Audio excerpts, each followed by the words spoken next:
Let the bass kick.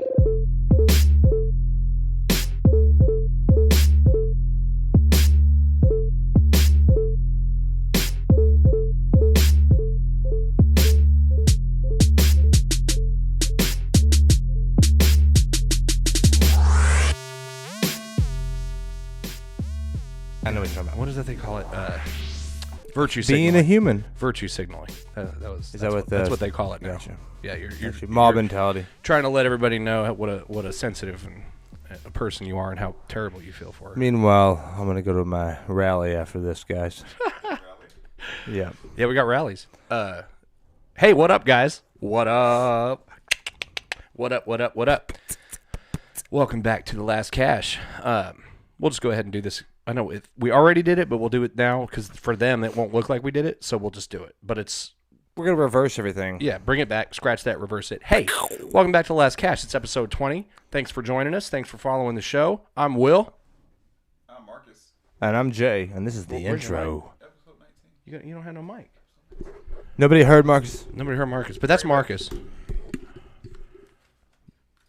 There he is. Now he's ready. Wait a minute. There's Marcus. Episode 20. 72, 1, Episode 19, 12, 20. 20. 20. Man, Oh, wait, it says 19 on the screen. Here, I can fix that real quick. I was gonna say, I gave you 2 chances. welcome back. Oh, that's what you were... Dude, you know better. You got to come right out and say that. I'm a dummy. We're always so scared. I'm a dummy. Come on. See, it's a totally different setup that we do for the remote podcast and for the in-studio podcast. So I didn't Gotta get the setup. Yes, I set up everything else. I didn't set this up. Reset the So setup. the reason why you might feel like you're in a time warp tuning into this episode of The Last Cash Because is you are. because you are. It's the Sapphire Lounge. Time doesn't exist here. At least it's not linear. We pump oxygen in here and we keep the lights bright. And we travel at light speed. But no, tonight, guys, we had a very special guest, Holly Finley. We actually just finished up talking to her, the 2020 Music City Open champion, among many other accolades and credits. And yeah, like I said, really awesome conversation. I definitely enjoyed that. And you guys are too. You will get your chance to enjoy that here in just a minute. We thought we would come back in and say hello and happy holidays, Merry Christmas, Happy New Year to everybody because we took a break, as we do from time to time, and it always feels like we've been gone for a month when we come back into the studio. I think I made that comment before we went on the air. You did. And I'm just happy to be back in the lounge with the boys, man. I miss Dr. Hoy still. I'm loving the teal. Ficky, Dr. I know. Hoy. It pulls out your eye color and your beard color, I which almost- is very good in a color of a shirt. Yeah, I It's almost rare you I find almost that. wore it to Farm Fresh's You yesterday, and then I thought, no, I won't. And then you wore teal to Farm Fresh's. Yep. And then I was like, today I'll wear the teal, and I almost texted you and said, hey, wear teal, and we'll act like we could've done didn't. it. We'll act I like we could've- didn't call each other. I have Could've teal done also, just put it out there. That's a good. See, I didn't even. Man, Why, we need a teal episode. we need. Should we start color coordinating? We could. I do that all the time. You just got to make a phone call. And we can remember which episode we did what. Like there was the red This is episode. yeah, exactly. We're gonna run out of colors. Yeah. I Well, gotta make sure to bring my clothes then you just start to the next podcast. back over at the. We need to find a wardrobe sponsor first. Yeah, if you're out there. These clothes are provided by. Yeah. Tonight's wardrobe sponsored by. I'll Disc golf take. clothes. Yeah, I'll take disc golf clothes. Goodwill. Yeah. Or But- Gucci if Gucci's listening. Bring it on. It's all Gucci. Yeah, we wanted to jump in real quick and cover a few things that have been going down. Obviously, everybody's been watching the socials, and we've had Scott Stokely in town for the last couple weeks. Yes. And we got to record his audiobook for his autobiography, Did you finish Growing Up it? Disc Golf. Yep, it's recorded. I got to master it this week. So You're the master. I am the master. But it was a lot of fun hanging out with Scott. He was staying out at Ogwood, and he just released today a course spotlight video of Ogwood on his YouTube channel, so y'all go check that out. And while Scott was here, we were able to hold a little fundraiser out at Ogwood. I say little, but we raised over $3,000. Yeah, that was impressive. Wow. Yeah, that was 3,000 in one day. really, really cool. Thank you to Now- everybody that was a part of that. And there was donations outside of that, correct? Yeah, a bunch of people that couldn't make it donated through PayPal. A bunch of people donated merchandise for the raffle. I would go on and on at length shouting everybody out, but I don't want to leave anybody out. And Sure. if I might do that, it's not worth saying anybody. But Yeah, so many people really came out and showed their generosity and their love for Ogwood, and Scott fell in love with the place, as everyone does, and it was just super awesome, really cool stuff. And you guys will get to see some pictures and video clips during the break to kind of see what we did out there. Yeah, big up to Ogwood. And another interesting thing that happened, we had a suicide bombing in Nashville. That was pretty crazy. We did. It was Christmas Day, right? It was Christmas morning. It was Christmas morning, yeah. One of the weirdest, I want to say, if I've never heard of, there might be something in the past. And I with Will, we watch and some of these crime shows, and we talk about it outside of here. But the person had warnings, like telling people to go away. He didn't want. I don't think he wanted to hurt anybody. He was downtown Nashville on a Saturday of Christmas. Like, nobody's down there. It was a Friday morning, but it was Christmas morning, right. about 5 in the morning. The one time of the whole year where you're not going to see a bunch of drunk people without masks bumping off of each other on Lower If you're Broad. from here, it was literally Second and Broad, but he was down there. Yeah, and the bomber was targeting one of the AT&T buildings. It appeared to be a mental health inspired kind of caused thing. So. I heard. Thankfully, nobody was killed, and we mentioned this a little bit with Holly, but that was national news. It was on CNN all day. Good morning, I was getting America texts this from morning. everybody. Mm-hmm. Yeah. Are you okay? Everything's going on. Yep. Yeah. I don't want to give it too much of a platform, but I'm happy nobody was hurt. Yeah. But it's just, be careful out there. The times are weird. Yeah. Watch out for weird stuff, because, I mean, people are crazy enough normally, and the way that media works these days, it just kind of tends to proliferate that and enhance it. And then you add to that a quarantine and a pandemic, and people. I mean, obviously mental health is a very serious thing, and we joke around a lot on this podcast, but pay attention to the people that you love too, because this person that did this, it was a normal human being with a family and with hobbies and interests and an entire story. And you might know somebody that's having a hard time. Watch out for the signs. Look out for your loved ones. Absolutely. I mean, part of the really weird thing about mental health is nobody wants to talk about it. The people that are suffering with mental health issues don't want to talk about it and draw attention to themselves. They don't want to burden anybody more than they feel like they already are. And you don't want to be the guy that tells your friend, hey, you're acting weird, and you don't want to make them feel like that. But yeah, just watch out for your loved ones, guys. Yeah, absolutely. Sometimes people just need a little help. It's not a stigma. Yeah. That's the one thing that comes along with mental health is it's a stigma. It's something bad. That's poor education. Yeah. I mean, how long have we been talking about mental health that I can remember? 15, 20 years. And for the first 10 of it, it was not even a big deal. It was, I'm going to go see my quack. Yeah. But in reality, this guy up here is controlling everything else. So mental health and physical health are super important. So don't think of it as a cliche or a stigma, and people have had to do it. Step up. Yep. If you love a person and they're hurting, be that person that can try to save them. Yep. I want to also say big ups to Jared Cupadura, our homie Coop, who has been the information officer of the Music City Disc Golf Board of Directors for the last few years. I finally got to go out to Eggland, Farm Fresh's course. Yeah. For my Tough very first course. time. Oh, gosh. He asked me during the round, he came up to me and he was like, so what do you think of the place? And I was like, My legs hurt. I feel like I got hit by a truck and it had fresh on the license plate. Yep. I also told him later, I said, if I played out here enough times to come anywhere near par once, I'd probably lose 100 pounds. Yeah. It's mountain goat golf. Yeah. I told Stokely it's like a team of mountain goats designed a disc golf course. It's fun though, right? Oh, it's super fun. It's super fun. But beautiful. The one thing, even though it's mountain goat golf, it is fair. Oh, you yeah. just have to be very accurate and very good. It's risk You reward just gotta be everywhere. able to throw up a hill and let your disc go. 300 feet to the right With a two-step run up. You got to be ready to throw up a hill, then down a hill, then along a hillside, That's the epic then shot. across the gap between the two hills, Yeah. and then along the top of both of those hills. You must be talking about Eggland. I am talking about Eggland. Mm-hmm. Sounds easy, but I still shot over par. Yeah, me too. Definitely. I got to actually play with Coop. We drew each other for doubles partners, so that was awesome too. Well, Yeah. I bet it was like, gosh dang it, Will. Yeah. I'll be working with him. We both said right at the beginning, we're here for the hang. Yep. And that's what it was. It was a good time. That was a really good time. A lot of good people out there. And yeah, thank you, Fresh, for having us. That was awesome. And a fitting tribute and farewell to a person that's done a lot for disc golf in Nashville. So thank you, Coop, for all the work you have put into making our community and this city a better place. Yep. Anything else? What did you guys get into for the holidays? You get to have some time with your families and Yeah. Went out and kicked it with my family, and then went out to Gallatin to kick it out with some more family.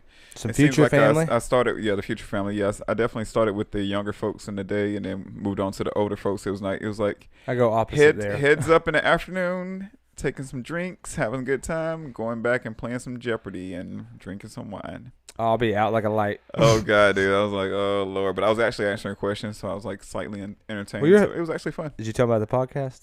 Say again? What? Did you tell me you're on a podcast? Oh no, Tell I them didn't to check want us bring it out. up. Yeah. nobody cares. He's like, I'm not telling this, guys. This is my family. You, No, my no. Oh, I thought you were talking about the older crowd. No, my family knows about it. Oh, that's what I was saying. I didn't yeah, know. yeah, they all know. Gotcha. They visit the Sapphire Lounge. Heck yeah. Step the feets in here.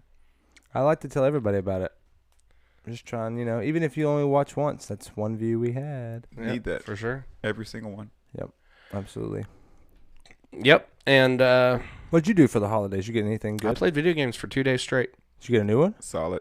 Well, I've had a couple new ones on deck. I'm trying to finish up Watch Dogs Legion, I need you to play Rocket League. and then right behind that, I've got Assassin's Creed Valhalla. All right. on I heard that's deck. really good. Me too. Solid. I'm trying to wrap up all the little extra stuff on Watch Dogs so I can start it. Gotcha. And then, of course, I'm itching to get Cyberpunk 2077. What's that all about? It's just like a futuristic. I mean, have you ever seen the movie Johnny Mnemonic? No. Yep. You know me. I'm not a movie person. Dude, watch the movie Johnny Mnemonic. It's an older movie. I It's sure did Keanu that. Reeves, but it's based on the book, The Neuromancer, and it kind of could work as like a prequel to The Matrix. And I think there's actually like a fan theory out there that the Neuromancer / Johnny Mnemonic was the basis for The Matrix, or it might have even be that The Matrix was based on the original source material of the book, The Neuromancer, that Johnny Mnemonic was based on. I think that's how it works. Quote me. There's Or- a new or Matrix don't. coming out too. Fact check. Yep, new Matrix coming out. That's exciting. Keanu Reeves, he's always going to be relevant. Yeah. He's just awesome. Don't ever dare say a bad word about the Reeves man. I'm gonna go ahead and go there. I'm Point gonna say Break. something bad about Point them. Break is the best. I'm gonna say something bad about Keanu Reeves. No, you're not. You're gonna. I'm you're a big fan of Keanu Reeves, That's bad. except for what's those action movies he just keeps coming out with? What's the name of Dude, it? John Wick. Those are badass. How could you hate that? I hate John I Wick. quite movies so much. And I I actually like everything about it except for one part when he's like, "Shouldn't have killed this dog, man." Dude, those movies are all so great. That killed it. We were for me. talking about Nicolas Cage the other day about that. Oh, World yeah. of War. The Lord of War. It's like only good Nicolas Cage movie that was ever made. Yeah. What? But putting up with all of his other movies was worth that one movie. Yeah. And the U.S. government got their taxes. Yep. I finally got their taxes. Yeah, exactly. Shout out to Wesley Snipes. Who didn't give them? Who didn't give him all of his taxes. Fingers crossed for a stimulus check. And also Come on, shout out pass to that Willie stuff. Nelson. I mean, Willie. yeah, he just wrote an album to raise the money for his taxes. That's pretty sweet. Solve that problem. Talent. Yeah, I like that. I like Gotta that. have This talent. should be our thing. Like, this is our. That's mic how we drop. that's how we move Really? on. Yeah, you Is that clean the your hands segue? of it. That's our signal. Our signal gesture. All right, well, we'll quit rambling, you guys, and we'll let you get to the good stuff. Again, thank you to Holly Finley for the awesome conversation and for giving us a couple hours out of her evening. A lot of good stuff in here. We talk about the women's experience within disc golf and also her experience as a woman in the fashion industry. We talk about her experience touring during the pandemic, her new tour series discs, the stuff that she has coming up, her ideas for her YouTube channel that she's been working on a lot lately. What other awesome stuff did we talk about? Lots of extras there with Yeah. the band. We mentioned a band. Talk about She her talks new about tour her new band. band, yeah. Yep. We kind of went everywhere. went all with over it. the It's place. a great Contest. episode. Disc contest. Yep, she's also got a logo contest right now going on if you are an artist or artistically inclined. We should do some of those. Yeah. And she wants Not me. ideas for videos, etiquette. I'm gonna She's guess- also looking for a good name for her van. So, Yeah. Real quick, because she wouldn't divulge. What's your guess on her Tour Series disc? What do you think is coming out? I kind of feel like it's the way she talked about it. I kind of feel like it's not going to be the Roadrunner, which is what it was. I was gonna Yeah, go sure. Roadrunner. My guess is Roadrunner. But she's already got a Destroyer, right? So she's got Destroyer, Roadrunner. Well, Barsby has a Roadrunner too, so Right. True. She might get a couple molds. You never know. you never. Well, she mentioned she's excited about the mold, so Okay. maybe it's a new one. Who knows? Yeah, that could be. Could Is be. anybody on the Wraith right now? I don't know the answer to that other than myself, Yeah. and I've been talking to them, but they can't get the artwork finalized. You know, True. It's a hard time getting their people to Yeah, get with this my is No, about- people. it's slower Something than about- this. If she There's throws- nowhere we can do lunch during the. If she the throws a pandemic. Destroyer, it's slower than a Destroyer. It flies just as well. So I hope it's the Wraith. She is an advocate for lighter weight discs, so I'm gonna take her up on that. I'm gonna try a few I'm lightweight and see what gonna happens. say a lightweight Halo Wraith, Ooh, yeah. a bubble Wraith. Ever had that bubbles in those discs? I've seen the bubbles. Mhm. Yeah. What did they call? That What didn't did last what did very Innova long. call that? What did Huh? they call their? Well, they Blizzard- had it's the Blizzard, right? Blizzard, but then Blizzard, they came out that's with what the it was. Champion with the Blizzard rim. Oh yeah, the luster. Is that what that was? I don't know. That Didn't luster have and- the micro bubbles in it? One of it was either Luster or there was another one they released right about the same time that had it. I can't remember what. Anyhizer. You guys, thanks for tuning in. Enjoy the conversation with Holly, and yeah, Enjoy. like, share, Yeah. subscribe, rate, and review. Catch you on the flip. Bye, Peace. guys. Bye.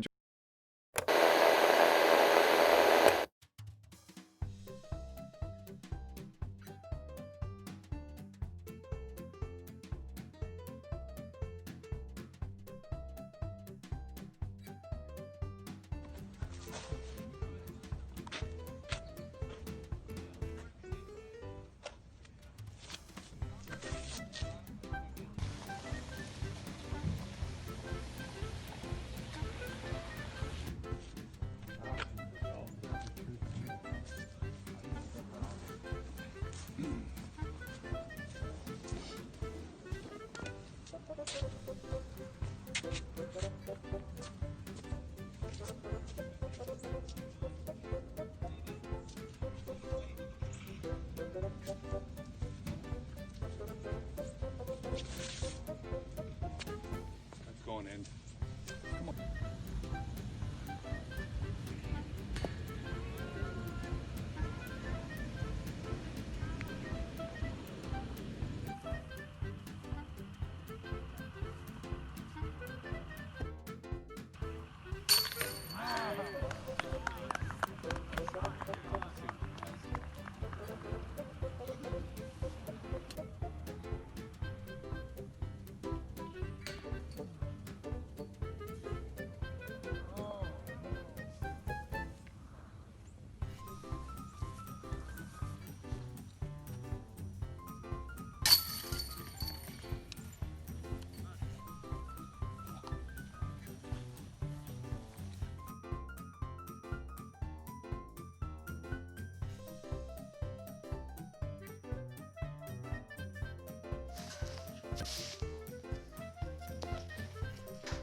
He's gone to China. In the hole. He's gone to China.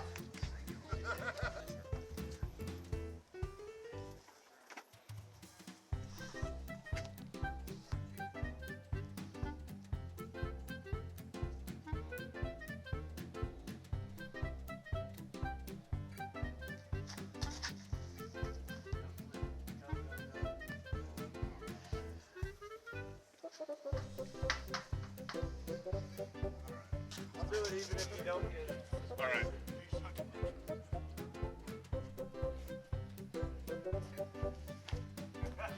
Oh my God. Skip. Son of a man. James Body Channel. Let's go, Stokely.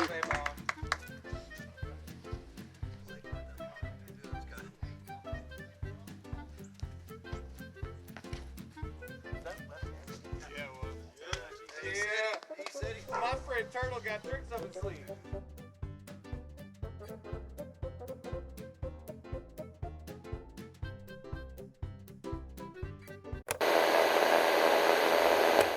I just thought it was funny. What up? What up? What up? What up? Ladies and gentlemen, I'm Will, I'm Marcus. Jay. and this is the Last Cash Podcast. Welcome back. This is episode 20, and joining us tonight, our very special guest, the champion of the 2020 Music City Open, Holly Finley. Golf snaps. Golf snaps. Gotta have some golf snaps. What up, Holly? How you doing this evening? I've never had a golf snap welcome, so I'm Well, feeling pretty good. We That's would, our we would thing. like to think we invented it. Yeah, that's our thing. You know, That was quality. I love that. well, it's like when we used to do a little one for the club, and when people would get aces, we would shout them out, but you can't really clap into the mic Yeah. without it getting too loud. So we were like, well, golf snaps, Yeah, golf snaps. coffee house style. So, we'll jump right into the main topic. Dude, you crushed the Music City Open, and you did it in smashing style because you started out real strong, struggled a little bit, and then you just came back and tore through the field. Like, you had your eye on the prize. And I know that you're familiar with Cedar Hill. You have spent time in Nashville. So I was really excited that you were here for the event. I was even more excited to hand you the trophy. But I mean, what did you think of the Music City Open this year? How was that experience for you? I was really excited when I heard we were playing only Cedar Hill because I think it's the hardest course in Nashville as well as the most wooded and the most technical. So I said, this is a great chance for me to win an A tier this year, you know? So that was my number one thought is, all right, a big event on a course that I can actually perform well on, you know. Now it's just up to me to basically hit the lines and make the putts. Because I know Cedar Hill very well. I grew up in Nashville, even though I didn't start playing until 2012. You know, anywhere in Rutherford, Davidson, surrounding counties, Seven Oaks and Cedar Hill are like the jamming places to go play disc golf, you know. So I spent a lot of time there. Also, it takes a lot of skill. That's a technical course. So learned a lot of shot shaping playing there. And the week of the event, I drugged my brother who was caddying for me. We went every day and played at least a minimum round and a half. Awesome. So get some brother time in as well. Yeah. You know, so he can practice his caddy duties. Plus he also played the event, but he only has a couple discs. So he just carried my bag, put his discs in my bag and practiced the course and So his caddy skills too. Did you get him into disc golf? Yes, of course. I sure did. That's awesome. Sure did. A family affair. I like it. I'm getting my stepson into it, so I think it's kind of neat. I mean, Yeah. when you find disc golf and you become obsessed with it, as most Yeah. or all of us do, it's hard for the people closest to you not to get exposed to it. That's and true. It's one of those things where they either embrace it or they just like tune you out and they don't bother asking you to like come over because you're like, hey, let's just go play disc golf. That's true. Yeah, exactly. And most disc golfers are like the diehards. They're a different breed. Yeah. So I can see why people can sometimes not enjoy that when their loved one's gone all the time. Yeah. We mentioned this. We talked a little bit about it off the air, but not just you won the Music City Open. You also won the Carolina Clash, and you finished top 10 at a lot of events this year. Idlewild, you did really well. You've been on a little bit of a tear, and Cold turkey. And what a weird year to really push that hard and come out ahead of so many other players. I mean, touring this year has to have been weird, right? Because you were on the road pretty much all year. It really was. Yeah, you know, we started out in Waco and then they cut the event one day short. And that was actually the first trip in the RV that I just purchased. And I thought, man, you know, the first trip on tour and now the tour's over and I didn't even get to finish the event. But what can you do? So just came home and chilled for a couple months until the Pro Tour decided they were going to open up their stops. And, every week they were adding in little COVID measures that were, county and state specific and different guidelines. And we were all adapting and pivoting to the best of our ability. And it was a strange time, but I think overall that we adapted very well. And, I'm really impressed the Pro Tour was able to pull off that many stops all over the U.S. like they did. Yeah, man. Shout out to So Jeff thankful Spring for all those opportunities. Yeah. Yeah, shout out to Jeff Spring and Todd and everybody behind the Pro Tour, Mo and everybody, because not only were they able to come back and swinging really hard, like they came back strong and they had all of their procedures and protocols in place. They had the resources to provide that kind of stuff and that kind of infrastructure where they could protect the health of the players, not put anybody at risk, and still put on a really big show and broadcast it well. They not only adapted to the pandemic, but they continued to invest and innovate in every part of their operation, and they deserve all the golf snaps in the world for being able to pull that off. I think. Well, they did that, and then they're making history too. Adding equal payouts, adding as much payout as they had for the championships. That's what we need right now. Yeah, that's groundbreaking stuff. That's huge. When it grows this big, it's time to capitalize on it. And with COVID, it streamlined disc golf, especially from the administrative side of things. When you have digital everything now, and you have no option but to do tee times. Exactly, and then you have growth, like phenomenal amounts of growth. If we don't capitalize on it, we'd be failing as a community, I think. Yeah. So they did a great job. Very. Just the traveling aspect of it, because I know every area was kind of doing things differently. There were different rules in different states, different counties, different cities.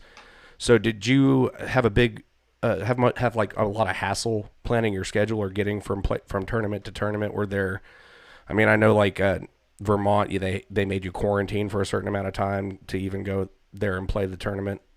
How was the traveling experience? I mean, you have the van this year, so you didn't have to do a whole lot of mass transit and stuff. Exactly. Well, I'd say the only unfortunate thing that happened was that I did purchase a ticket to Finland for the European Open.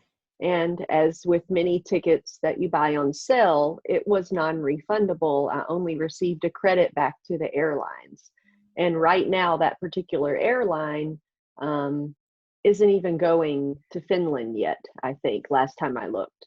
So, that was like $1,500. Sure. So I'm hoping that the airline, by the time the European Open happens again, that route is open and I can actually utilize those funds. I mean, that's not the end of the world, but that's not really pocket change either. So I'd hate to waste that. But yeah, as you mentioned, I had the van. So I was really lucky to be able to remain in my own safety bubble and keep it, to a level of cleanliness and a standard that I feel comfortable with, not having to go in and out of hotels, motels, and Airbnbs, which is what I've always done in the past. So I was really lucky that I had the van. At this point, when this unfortunate pandemic happened, we had to test for COVID in many locations, like you said, in Vermont. We had to do a test in addition to quarantining. So that was a really interesting thing, to find somewhere to hang out for a week and a half or 2 weeks, depending on which option you chose, just to be able to play a tournament. So that was a new one. But, again, I think we all adapted and did what we had to do. And, hey, we got it done. Yeah, I was talking to Derek and Chris with Gatekeeper Media, and they, while they were quarantining to go to the tournament in Vermont, and they were camping, and oh yeah, like what do they call that? Primitive camping, like in a primitive campground, and it's just like, man, I love camping, but like I know that after a certain point, you want to not be camping, and like you start to feel a little bit greasy. Sure. Well, if you're primitive camping, you smell like firewood. Cooking your food over a fire probably, or fast food a lot. Yeah, sure. Right. And neither one of those is fun for long periods of time. Yeah. So that sounds. I mean, a lot of, and what's crazy is we're at a point now where we're talking about it and kind of like, that's odd, and it's that's rough, but disc golf kind of up until this year, 85 years ago. I mean, that's a way a lot of those guys survived. Yeah. Was just hitting the KOAs and then hitting the campsites. I mean, even when I played just tournaments around, you look for the cheapest places, and a lot of those times there's KOA or campsites. Yeah, and you can always trust KOA because it's always the same experience in every place every location you go to. I actually got to stay at a KOA staff lodge cabin whenever we had one that was one of the tiniest ones they had, and so it was like a bunk bed and a door and a bathroom, and the bathroom didn't work, and the pipe and the water didn't work. So like you can just stay in the summer staff housing because it wasn't the summertime, obviously, and this thing was like the ultimate playroom. It had like video games and a big screen TV, and I'm like, and nobody can go in there but the staff. And so you're sitting there hanging out, and everybody with all the other disc golfers are walking around you, coming in, and you've got like this nice setup, and they're walking back to their fire and tents. And some of them had some RVs. I've never tried the KOA. I feel like I'm missing out. You should. It's an American staple, Marcus. I remember like the same group of guys when we used to go to Bowling Green every year. We would always get the same cabin, same place. Yeah, at the KOA. Yep, that's crazy. But yeah, so yeah, touring is weird, and then the new van. I know you've posted it on Facebook, so we can talk about it. But we don't have to go into too much details. But the van is looking super fancy, super duper fly. Do you have a name for the van? I haven't come up with a name yet. I asked people if they had ideas, and I got a lot of good ideas. Trolley. The Holly trolley. The Yeah, Holly weird. trolley is good. Let it earn its name.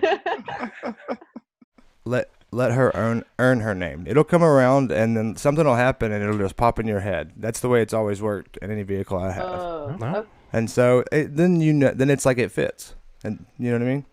Your logic is sound. Right. Sure, let her own her. What if earn her people name. applied that logic to their kids? I think they used to back in the day. Around till something cool happens, and then the name just comes to me. I feel like you'd have a lot of kids with names Hey and like come here. Yeah. Damn. So, did you decide on the colors for the Damn van? it. Yeah, damn it. Yeah, Oh Lord. for sure. Have you you seen? Yeah, there you go. No, yeah. Lord. Did you decide on the colors for the van? Yeah. How was the Yes, how did the design well, come out? this is crazy. I've been wanting a van for like 3 years. Obviously, I wanted it wrapped because that's what the cool thing to do Sure. is if you're traveling around as a disc golfer, right? So in my dream world, I had these screenshots that I had saved.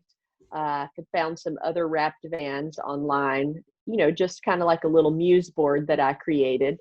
But then, funny enough, one of the owners of the Pro Tour posted a photo, and a garment that this person had on was a designer garment that had a really neat. Uh-oh.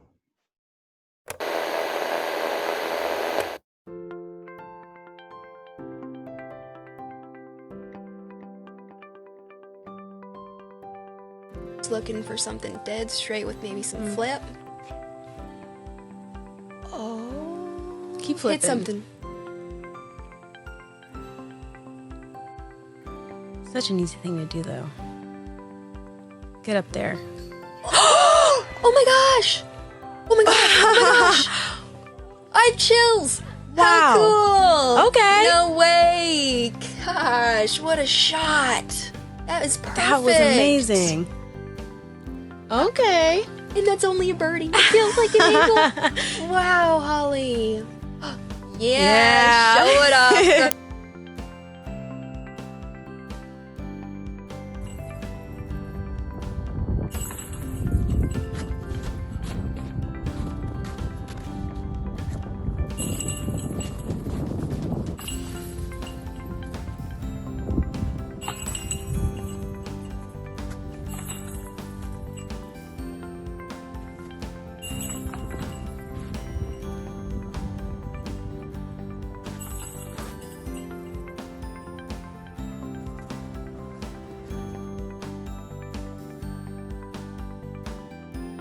Hi, I'm Holly Finley, and welcome to Disc Golf Etiquette.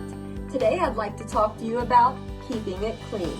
If you happen to see some litter on the course, why not pick it up? Just throw it in an extra pouch in your bag and throw it away when you have a chance. Old Powerade. Pack it in, pack it out. Leave it better than you found it. That's a guaranteed birdie later. I always love building up that good course karma.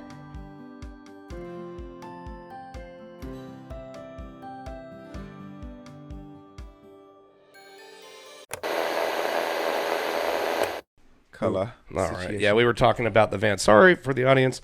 We cut out for a minute. Their Wi-Fi dropped us. Something we'll probably get to tonight. We had an explosion at the AT&T building this week, like on Christmas Day. So an explosion, a somebody bombing. bombed it. Yeah, a bombing, a suicide bombing. They're saying now. So there's been a lot of internet and cellular communication issues over the last few days. But yes, Holly, back to what we were talking about. Your new van, the colors. How that all came about. Man, I feel like my van is not important to talk about after you mentioned the bombing subject. Yeah, I didn't. Let's not give it any. Let's not give it. It's been really. It is crazy, weird. and then the reasoning that they think is crazy. But yeah, we can get there. I was gonna say. Yeah, we can touch on that. I mean, it's already got a platform, so I guess ours isn't gonna help it much. But yeah, it was a really weird Christmas Day. Somebody parked an RV outside of one of the AT&T buildings downtown, and it was playing a warning through the loudspeaker, warning people to evacuate. It was playing music. There was a bunch of gunfire that was heard, and then this RV exploded, and nobody was killed. I think there were a few people that were injured. Mm-hmm. Very, very strange. They suspected terrorism at first. They said that they found some tissue that could be human remains, and it turns out that it was the gentleman that drove the RV down there. That was his intent, was to blow himself up, and it was just a mental health issue, I believe, was behind it all, not necessarily targeting at AT&T for any real personal reason, but I think he had some concerns with 5G, and they're saying all sorts of stuff. Well, I mean, it's kind of a crazy thing to like put a warning out to get people away, and then you pick Christmas Day where nobody's downtown. Yeah. So, yeah, it's like I want to go out, but maybe with attention, I guess. Thankfully, nobody was killed. Yeah. And thankfully, only a few people were hurt. But it knocked out like 911 in a bunch of counties, even in Kentucky and outside of Tennessee, and like AT&T cellular has been down, so people on AT&T here have been without cell phones and internet. You know, if not for COVID, more people would have been here. Yeah. And it was Christmas morning. It was like the one time, it was like 5 a.m. or something like that. It was the one time. It was just a very odd thing to happen. Yeah, very odd. Very odd. So, but 2nd Avenue, I'm sure if you're from here, then you know it looks a little different. Yeah, I actually watched some recordings of people that live near there and had recorded the message blaring out of the RV. And it was just so creepy. It was like something out of Black Mirror. You know? Yeah. It's just gave me a really creepy feeling. So, I mean, what an unfortunate thing to happen. But, I mean, that's a lot of damage for the nearby residents and shop tenants and everything. But as you mentioned, Will, luckily, seems like no one was hurt. So, other than the driver. But, what a bizarre occurrence, huh? I just can't believe it. Being from there, it just feels it feels personal, you know. Oh, absolutely. Like that. I know that's where I'm from. Like, we've all been on 2nd Avenue. I didn't spend a lot of time. Right, I didn't spend a lot of time on it, but I've spent enough time on 2nd Avenue visiting, you know, the karaoke's and the things you do when you get to know your downtown, and that's the hopping place to be. So it's just unfortunate. Absolutely. Yeah, super weird. But to put back on what you're talking about, your van is definitely important, and it's an important thing for your career and for your tour. And we were talking about the design and the color of it. And are you planning on taking that? Yeah, I guess you're planning on taking that thing around in 2021 as well. Yeah, for sure. funny enough, the color scheme actually came from inspiration from a dress. It was like a designer dress that had a really neat Swedish forest background. Okay. And I submitted some ideas to the Innova art team. I said, this is what I wanted. I don't know if you can make it happen, but, they came up with it. So it's, it's just so weird to see it in real life. When I picked it up, I just stood there and stared at it like. Did you cry a little bit? I was gonna say, a tear. You look like somebody who loves that. Oh yeah, come on, you got to. I would have. I was like, this is me. This is crazy. I don't know.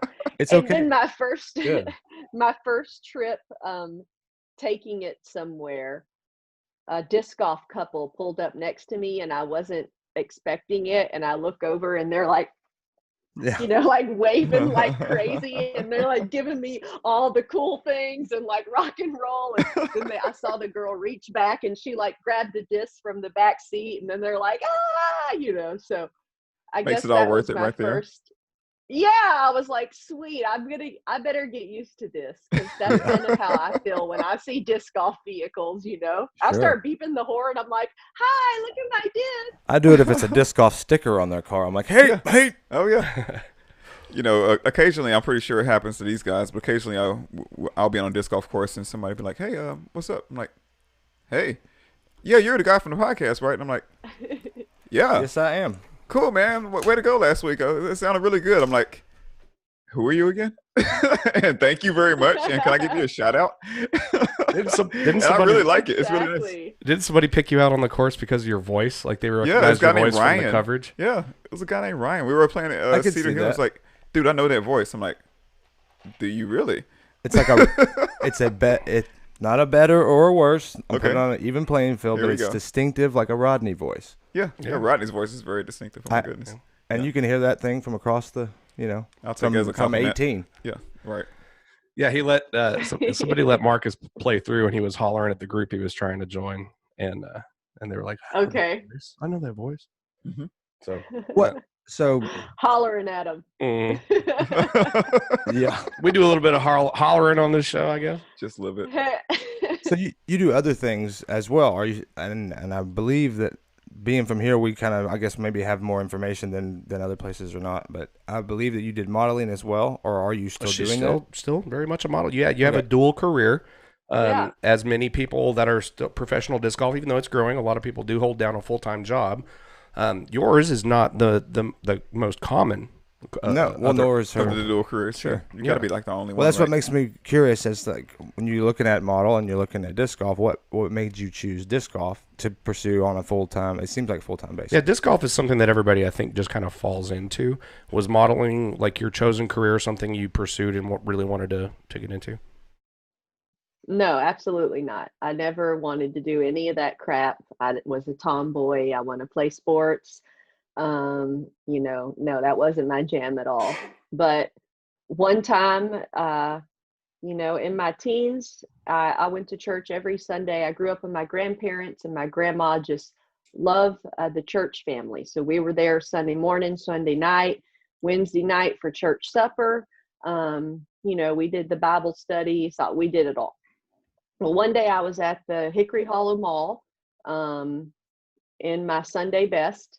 And I was just walking through, looking for this, like a little sun hat, kind of bucket hat thing that I had seen in a magazine, like a day or two before. As I'm walking through the mall, this lady stops me and she's like, hey, excuse me. And she was at one of those kiosks. And I said, no, I'm not interested. Like, I don't want your nail stuff, or, those people always trying to sell you stuff. Like, I don't want it. So I already subscribed. Short, and I just cut her off, right? And she would not stop. She was like, no, please, I'm not trying to sell you anything. Just, can you just stop for a moment? And I was like, what can I help you with? Like kind of short with her, because I already said I wasn't interested, woman. Come on. Yeah. So she's like, hi, my name's so-and-so, and my daughter's a model, and I think you could be a fashion model. And I was like, I don't know anything. I don't want to be a model. And she's like, just look at my daughter. And she pulls out this magazine and shows me a picture of her daughter. She's like, my daughter just got pictured in this magazine. And it was the same picture that I had seen of the hat that I wanted to buy. That was her daughter. No way. And I said, oh my gosh, this is crazy. She's like, this is my daughter, Jessica. And she's living in Paris right now with her own model's apartment.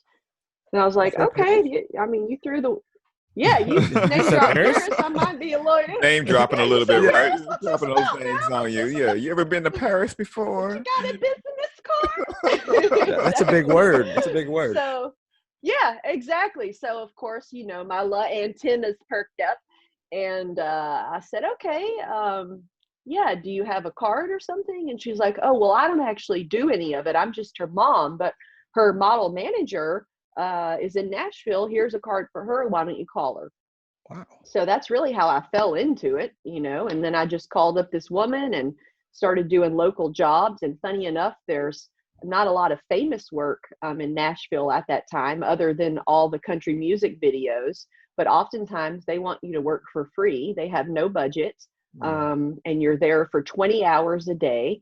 And if they did have a budget, it would be like $50 for 20 hours of your time. So if you had a normal job, you'd have to take off from your normal job, use your paid vacation to go somewhere and not get paid, hoping to get more exposure.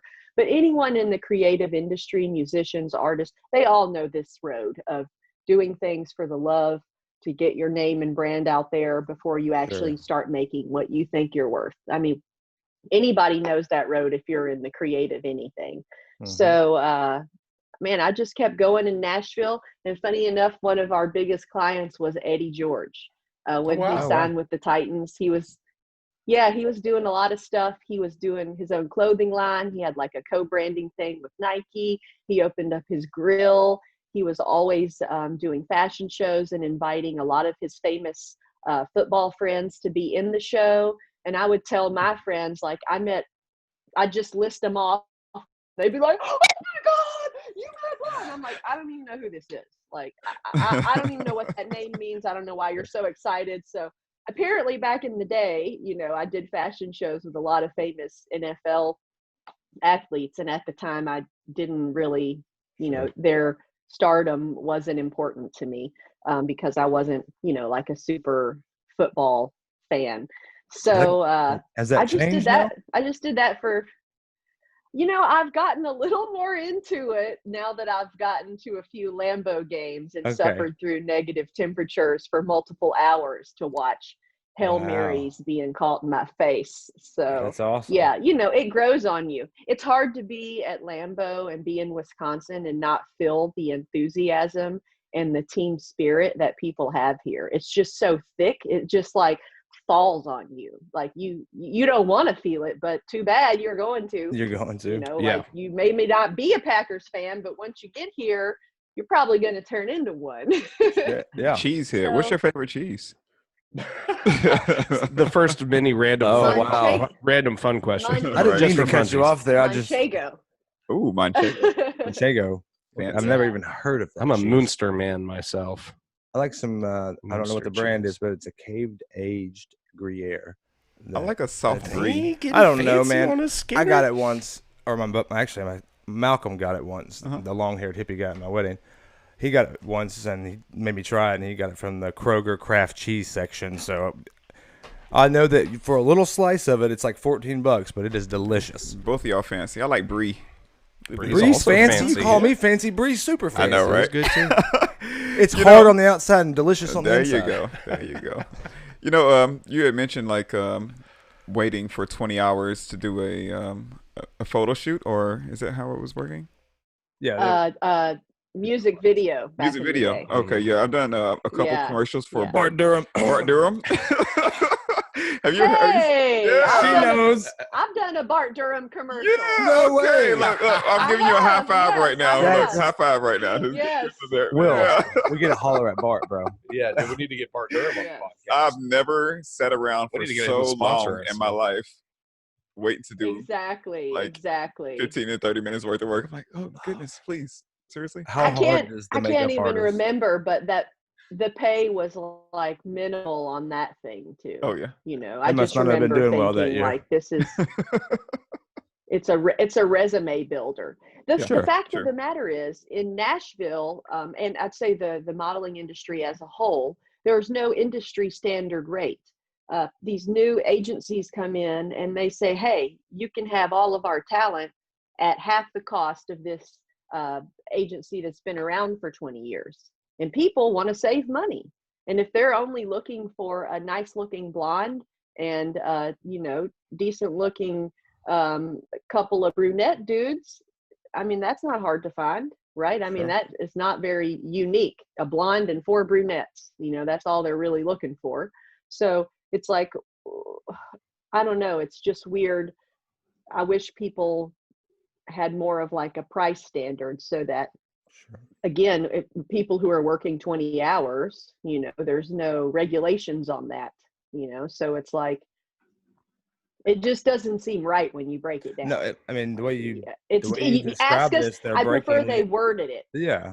Ask us to volunteer instead of saying like, we're going to pay you, because when you Sure. add $50 for 20 hours, it just feels more like an insult. I'd feel Exactly. more empowered if you worded it different. Like, would you like to volunteer for this opportunity? And then I'm like, oh, I'm giving my time. Like, I like that. I'm more excited about it versus like kind of feeling like you're getting mistreated, So I don't know. I mean, that's kind Just of what one of it those is, weird, I think. one of those weird 20, $50. industry things. Sorry. Yeah. But You're right. yeah, the Bart Durham thing, that's funny, Marcus. Mine was so cheesy. All right, tell me about it. I had to act like I was at a comedian show, and he was also a hypnotist, and I got hypnotized, and then suddenly I was acting like a horse on the stage, and I was like, Oh, like galloping on the stage. Wow. Yeah. I was at a really bad. I was at a twin. I mean, those commercials are pretty bad anyway. Oh, they're pretty bad, bro. Right? I was at a twin's birthday, and we were just like celebrating random twins. That was it. Yeah, it had no storyline. It was like, hey, it's your birthday. Hey, get out of jail, Bart Durham. Like, whatever. Well, they tied it in a little better in the commercial. They added some extra shots. It was so bad because they only had one set of twins and they needed 2, so they made a duplicate of one of the guys. Oh man. Oh no. I kid you not. Yeah, it's the same guy. I want to know how much Wow. makeup the artist or the makeup artist has to put on the older of the two, because he looks the same in every one. Dude, but the younger guy gets older. Mm-hmm. That dude straight up looks like Frankenstein. What happens Is that on those types of films, they ask you to come makeup and hair ready, so you don't even get a makeup artist. Yeah. Oh, that's terrible. And you're only getting 20 to You 50 have to do bucks? it yourself. Mm-hmm. Right. They ask you to That's bring crazy. 3 outfits from your closet. So you got to walk in with a whole suitcase of crap, 3 different shoes, 3 different outfits. Plus you have to do your own hair and your own makeup. And you got to sit there for 20 hours for $50. Like, no. Right. Now, don't get me wrong, though. When you're 16 and you're first starting out, that's what you want. Like, you feel like you're on top of the world getting an offer for a Bart Durham commercial, and you're around all these video cameras and this official lingo, like action, cut. You're like, oh my God, this is so cool. like with any career, the more you develop your skill, you're like, oh, this is not worth my time at the end of the day. I allow someone entering the industry to have this opportunity, because at that point you realize it's more of a resume builder rather than like a prestigious rank you're trying, or an accolade you're trying to get to, So can I add this to my resume? I was on the last show of Nashville, but my character never made it to air, I guess. You got cut? Yeah. I was dude. They killed you can off. add that to your resume? Or your name on the credits? If You probably have an did the IMDb work, credit. Yeah. Yeah, if you actually you were there physically and did the work, you can add that. You're not lying about it. You did it. Okay. They just didn't choose you. I'm semi not famous. Yeah. Yeah. You're disc golf famous though, bro. So yeah, I've been in one commercial and I've been on Nashville, but not really. Nice. That's good. Yeah. Nice. I like it. I guess. It. That makes 2 industries. Hey, Well, anyone when that- she talks about it, it's like Yeah. that makes choosing disc golf seem pretty easy. Yeah. Yeah, for sure. That's 2 so industries. I kind of didn't finish that part. Oh, that you sorry. asked Go me. ahead. Go, Basically, yeah, I please. did. No, yeah. I did the modeling thing for, gosh, I'm not going to tell you how many years, but it's been long years. Did it locally. Then I met some people that went overseas. They convinced me I should try overseas. And again, I thought, nah, I'm just a normal person. Nobody wants me to work overseas, right? Mhm. So I just sent my photos I looked up supermodels on Google, right? And then I said, what agency does this supermodel have? And then I just went to the agency's website and I wrote them a letter. And I said, hey, I'm Holly. I want to model at your agency. Here's what I have to offer. I can stay for, a year or whatever. Let me know what you think. And the response was overwhelming. So apparently I didn't know this because, again, I didn't know anything about modeling. They have size and height standards. You have to be over 5'9" and like under 6'2", and your breasts, waist, and hips have to be inside of a certain measurement, which are very unrealistic when you're that tall. It's very thin, right? Like, who can be 5'9" and wear a size 0? Who is actually made that size? Like, nobody really. I was gonna say, you got to force that's yourself not a size, into is it. 0? Yeah. That's crazy. Yeah, it is. It goes down to 00 actually. But luckily, that's just how I was made. That's what I looked like my whole life. Just a long stick with red hair. My high school, I played volleyball in high school, and my teammates called me Stick Girl. And I'm like, hey, whatever. So they said your measurements are perfect, and I thought, well, that was easy. Like, okay. So I fit the bill. Now what? And they're like, we'll send you $1,500 to buy the ticket. When can you get here? And I said, shoot, I got it. Everybody, I had like 5 choices: Russia, Greece, Spain. I can't even remember the other ones, but I ended up settling on my first choice is Athens, Greece, for a 3-month contract. And it was crazy. I went there. Wow, the Greek alphabet is very hard to read. It is like hieroglyphics. It's a lot of shapes, and yeah, it for someone that had never traveled abroad, it was slightly overwhelming at first, but I got used to it. I can imagine. It was a lot of fun. So Around I did that what for year was that? Oh gosh, 2002. Oh wow. See, I'm thinking like now it's a lot easier just because of the simple fact that you have things like Google translators and things like that can. Yes. That was pretty much the kids nowadays. They got to do it. Yes. Yeah. But I would be like you. Anytime Yeah, back traveling then. like that is if you're not familiar, it can be overwhelming. You were navigating with a compass. Pretty much. Right, like I legit bought the paper map from the subway MapQuest station directions. and, like, unfolded that. Out. Yeah, I had that. Like, I'm not mug, stopping and all asking for stretched out, directions. right? And everybody walking by, can I help you? Nope, I'm good. No. What's funny Because is if you they don't put, learn how to do it yourself, you don't feel empowered, right? You right. feel lost and hopeless. Like, you have to legit learn the subway system. You have to learn how to navigate, and you got to learn the alphabet. So I studied it a lot, and I really got the hang of it. And I would, the appointments are like from 8 a.m. to 8 p.m. Sometimes you could get 15, 20 appointments a day. And if you're not sufficient on the logistics part, you can miss a lot of them because maybe you didn't plan your route accordingly. So oftentimes I would be the first one done with the appointments, or even one of the only ones who reached all the appointments during the day. So I actually found a lot of enjoyment in learning to navigate the city and like make my way around efficiently on the transit system. Again, which was something I'd never done. I'd never ridden in a subway, or they call it the metro in Europe, actually. So, well, and in Greece, of all places, where, like you were talking about the language. Yeah. That's a huge thing. And I can see why, like, when you're doing that, that's a massive sense of accomplishment. It would be for me. Yeah, it was so fun. So I did that for many years, just traveling abroad to European country over and over and over. Many, many years went by, and then I found disc golf, and I thought, wow, this is pretty cool. And I was actually in Africa, again, modeling, and started watching YouTube videos, and I saw those old Discraft how-to videos, like how Mark to throw a Ellis distant and shot. I don't know if you guys have seen those. Oh, If I've you- seen a few of them.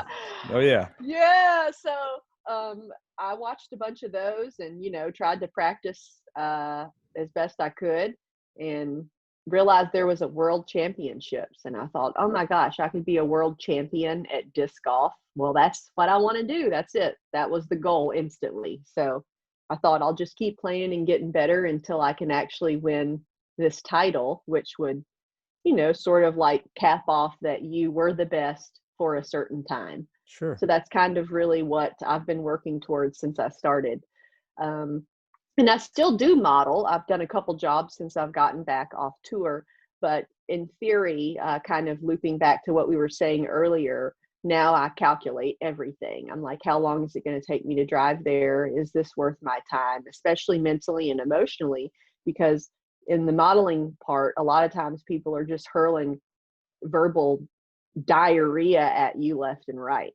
Like, this would look a lot better if, your hips were bigger, or, this would be a lot nicer on you if your shoulders weren't so broad. You get a lot of that in disc golf too. Wait. You're a model and you have broad shoulders. How does that work? Like, bro, you hired me, right? You Yeah. saw the measurements when you hired me. Like, I don't want to stand here and listen to these verbal insults. Like, and that's just how the industry works. It's all about what you look like. So they're allowed to say those things because that's what modeling is. It's all about your looks. But after a certain point, you're just like, yeah, I ain't listening to this anymore. So I only choose jobs now that are with clients I've been working with for 5, 6, 7, 8 years.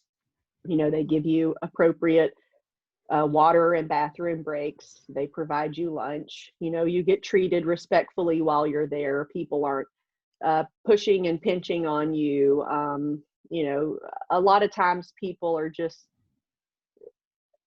you kind of lose like a human aspect and you turn into a mannequin.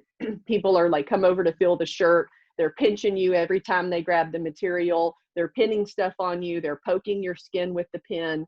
They're fixing your hair. They're like yanking your head over and over. And it's just, sometimes if you don't have to deal with that, why would you? I could work somewhere that's much more pleasant, where the people are like, oh, hey, Holly, it's so nice to have you here. We ordered breakfast. You're welcome to it. We got you a little station set up, and it's just, like any job in life, you come to realize what type of environment you want to be around and what type of people you want to support. Mm-hmm. So I tend to only take the positive jobs around the positive environments, because again, I've been doing it for so long. I don't have to do the come ups.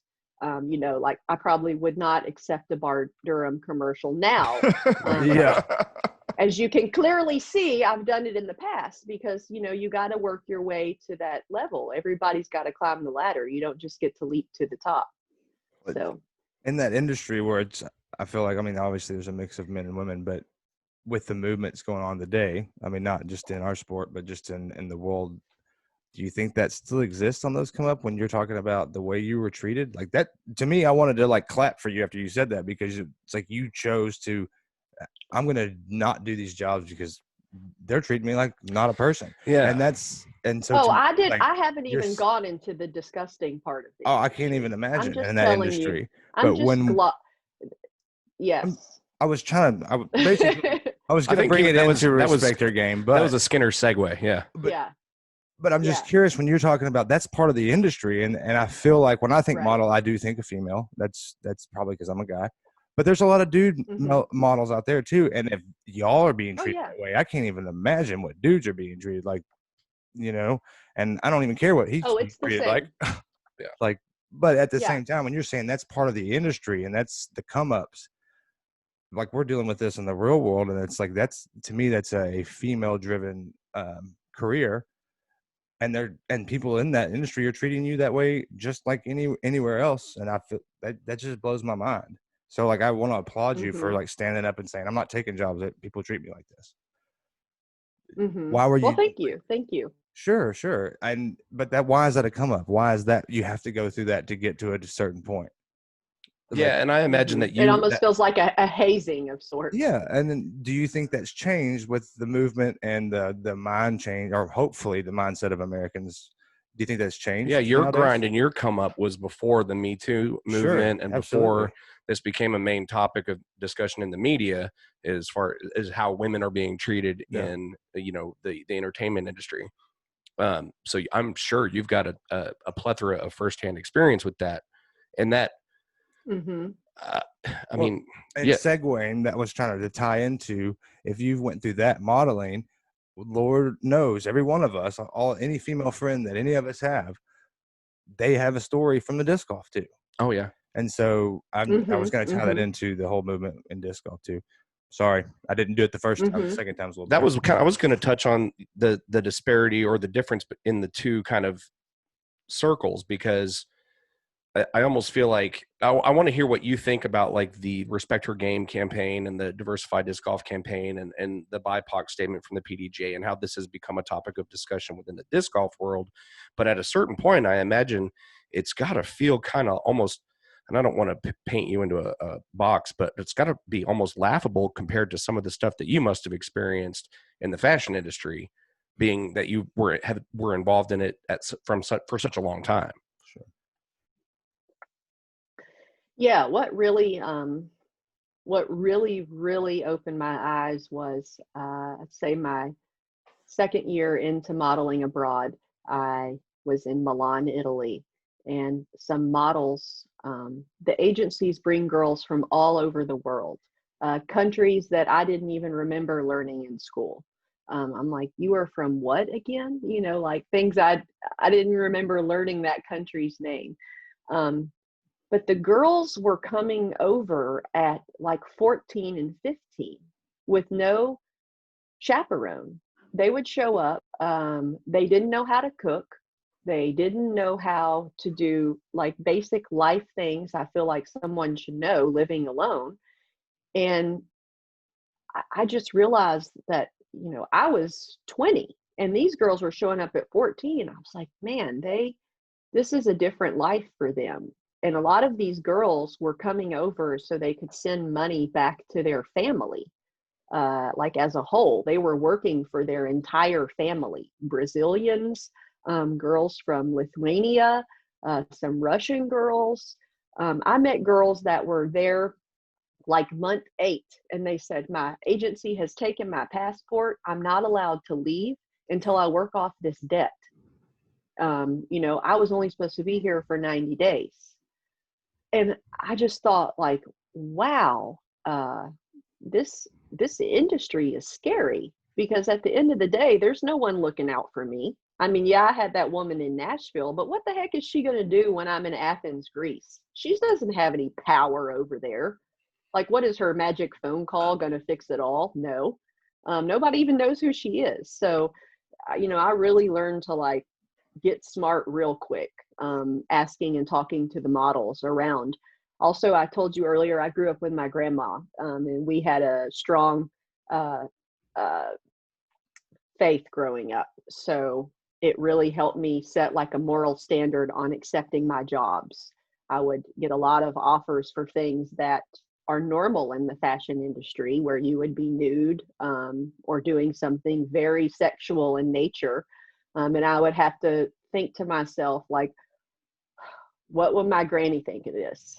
Would I be proud to show this to my grandma, or would I be embarrassed? Would she look at me and say, "Oh, Holly, this is so pretty," or "Holly, you ought to be ashamed of yourself"? So that really helped guide my career as far as the types of jobs I accepted, and whether it was good, I can't say. Sex sells, so it's likely I could have been more successful if I would have walked the path that many of the girls do in that industry.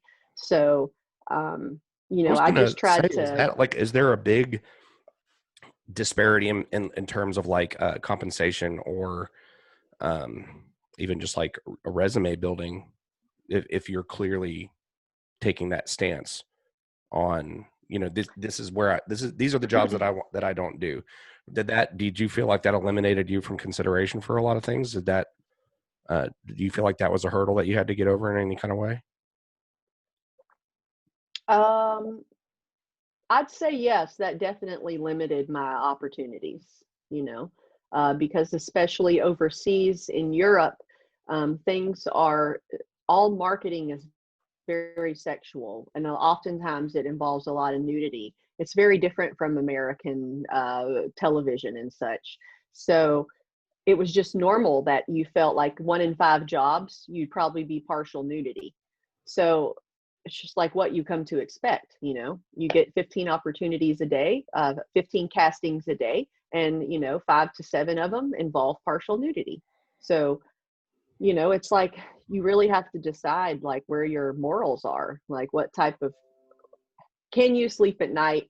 You know, like how are you going to feel when it's all said and done?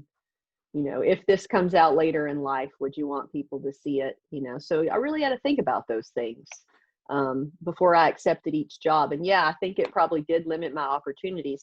But luckily, the agencies do give you that option. You know, you can turn down fur if you're like an animal activist. You can turn down tobacco and alcohol if you have personal or religious beliefs that can keep you from doing that, or things with pork, for example. So, you know, but again, there's always someone else that's willing to do it. And as we mentioned for the Bart Durham commercial, even for free if they're coming up. So, you know, yeah.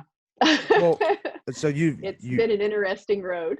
It sounds like you dealt with a lot of that, I'm assuming, coming up through all through your modeling career. And that was, I mean, you said years, you know, no reason, not any specific amount of years, but however, think back then and then think back now. And we're talking about this in the sport that you love and do now on a regular basis. Mm-hmm. Is it the same type of, I mean, it looked like you were getting a little bit like emotional talking about that, or like thinking about those things. I don't know. But is it the same type of emotions and things when you have to deal with the certain things that go on in disc golf, and which caused this the respecter game movement and all sorts of different movements around the world? I mean, to me, it's 2020 and 1963, we're battling some of these things, and then it gets good for a little while and it goes away, and then it comes and it take that back. It doesn't go away, but it media stops cover it, and then it blows back up again. People stop talking about it. But she's been dealing with this in a modeling career for so long, and then now it's disc golf, and we're talking about it all the time, and it's something that should be talked about. But is that emotion still the same? Because it sounded like you're basically sexualized, and as a model, and then as a disc golfer, you're a female in an mostly world of dudes, and dudes are shame animals, you because whoever raised you should have some boundaries with those type of things. And then we have a platform that allows you to not be in face to face. But is it still the same fight, like emotionally? Because you took a stand. You're not going to work these jobs. The ladies have taken a stand. We're not going to tolerate this now, and they shouldn't have. And so I'm just curious if it's the same emotional type of fight, or is it? I don't know. I'd just like to hear your thoughts on it. I had a daughter recently, 2 years ago, so I'm very curious and passionate about these things now. Yeah, that makes sense. Yeah, I'd say it is along the lines of the same emotions, but at least in the modeling world, you're mentally and emotionally prepared for those types of verbal assaults. Like, you know, that's what you're expecting every day. It's like if you have a sports coach who screams at you, you're expecting that because that's his method of motivation. You know, he's yelling at you like, you know, get up, don't be so slow, like you could do better, you know, like, okay, I'm prepared for this. This is how it is. And I've accepted that. But in the disc golf world, now, you know, you show up and you're playing disc golf, you didn't really expect people to be insulting the way you look left and right. And why does that even really matter when I'm just here to throw colored circles in the forest? So that's where it got kind of difficult, because like, if you want to talk trash about my athletic ability, bro, let's go. Because I just started, I suck. I'm throwing a 75-foot skyrocket hyzer. I agree. I'm terrible, right? Like, yeah, I can see that. But why does what I look like matter? That has nothing to do with throwing the disc. So why are we even talking about that? So that's where it got kind of bizarre on the internet in the disc golf world, because people, obviously, you know, I'm a model, so I have that word on my profile is what I do, and I post modeling photos. So, you know, when you put yourself in the spotlight, you have to be able to, you know, listen and see and take in everything. You can't just ignore it all unless you post something and then never look at the comments, which is not engaging to your audience. So if you're really brand building, you can't just post and forget. You have to still engage afterwards. Sure. So it's tough at the beginning to navigate that. And a lot of people know me as being like super snobby and smart mouth and rude. But when people are hurling insults at you left and right, how am I supposed to respond? Like, am I supposed to say, okay, thank you, I'll have another, just throw more insults at me? You know, I don't know you, but thanks a lot. Nah, bro, I'm a Tennessean. I'm gonna fire back at you. I was gonna got say a mouth, Southern. I got Southern. red hair. You better watch out. I got And after a certain say. point, you have to kind So- of end up walking around with your guard up all the time. Like, even if you don't feel like you're in that defensive mode, I think a lot of times people probably will interact with you and get a vibe from you that you didn't intend to project. I hear stories from people from time to time talking about negative interactions they had with touring players and stuff like that. People that I know and that I've talked to and that are awesome people. And I'm like, the only thing I can think is, man, you must have really caught them at a weird moment because that person is awesome. Right. Perceptions are off. Right. And you and I have talked a little bit about this off the air. And every time you make yourself visible, like you've been really more active with your YouTube channel lately and making like pro tip videos and doing a lot more of that kind of thing. And I have been amazed by the commentary that you've been drawing from some people, like immediately, like they were in defense, and men have been reacting to the respect her game movement that same way too. I would like feeling attacked, and it's like, if you're not making comments like this and you're not treating people this way on the course, then it's not you that we're addressing here. Why do you feel so defensive and targeted by this? Because nobody. Right. But people are just like that, and a lot of people don't realize that they're giving into this instinct that most people have by nature to, like, if they don't feel happy about something with themselves, their first instinct is to tear somebody else down that appears to be doing well, and they somehow feel better about themselves that way. And I've seen you get a lot of that throughout the years. And I think a lot of that does just come with being visible and putting yourself out there. But for sure. And back in the day in 2012, you know, I don't really know if there was anyone who was doing the everybody look at me self promo on Facebook like I was. I was just like disc golf into it, dude. Like I was just obsessed with disc golf, and I had to make 10 posts a day with 8 selfies of me and my favorite disc and me at the course and me with my bag. And you know how it goes when you're like really obsessed at the beginning, kind of like when you get in a new relationship, you take all those cute photos and then like 3 years later, like we don't have any photos together. So the respect your game thing, that you know what? I have actually seen some improvement in the community as a whole. And I'll tell you how. I posted, as you mentioned, I've been making some new content for my YouTube. Check it out, YouTube Holly Finley. We'll put the link in the description. You guys can check it out. Yeah, pro tips, etiquette videos, and also some humor stuff because I think I'm hilarious. Thank you for the etiquette videos, because that never gets talked about in golf. In ball golf, etiquette's huge. In disc golf, it's not. So thank you for that. Yeah, back to the community improving. So I made this video about how I'm going to pick up my Mini in 2020. And the last way of picking up the Mini was that I bent over and showed my whole butt to everyone and did like a runway pose at the end. A runway pose, yeah. Well, I posted that video in Reddit. And Reddit is ruthless. so disc golf. It's the internet Wild West. Okay. I did not get one single inappropriate message. Not a single one. That's awesome. There is 130,000 people in the disc golf Reddit community, and my post has been on there for days.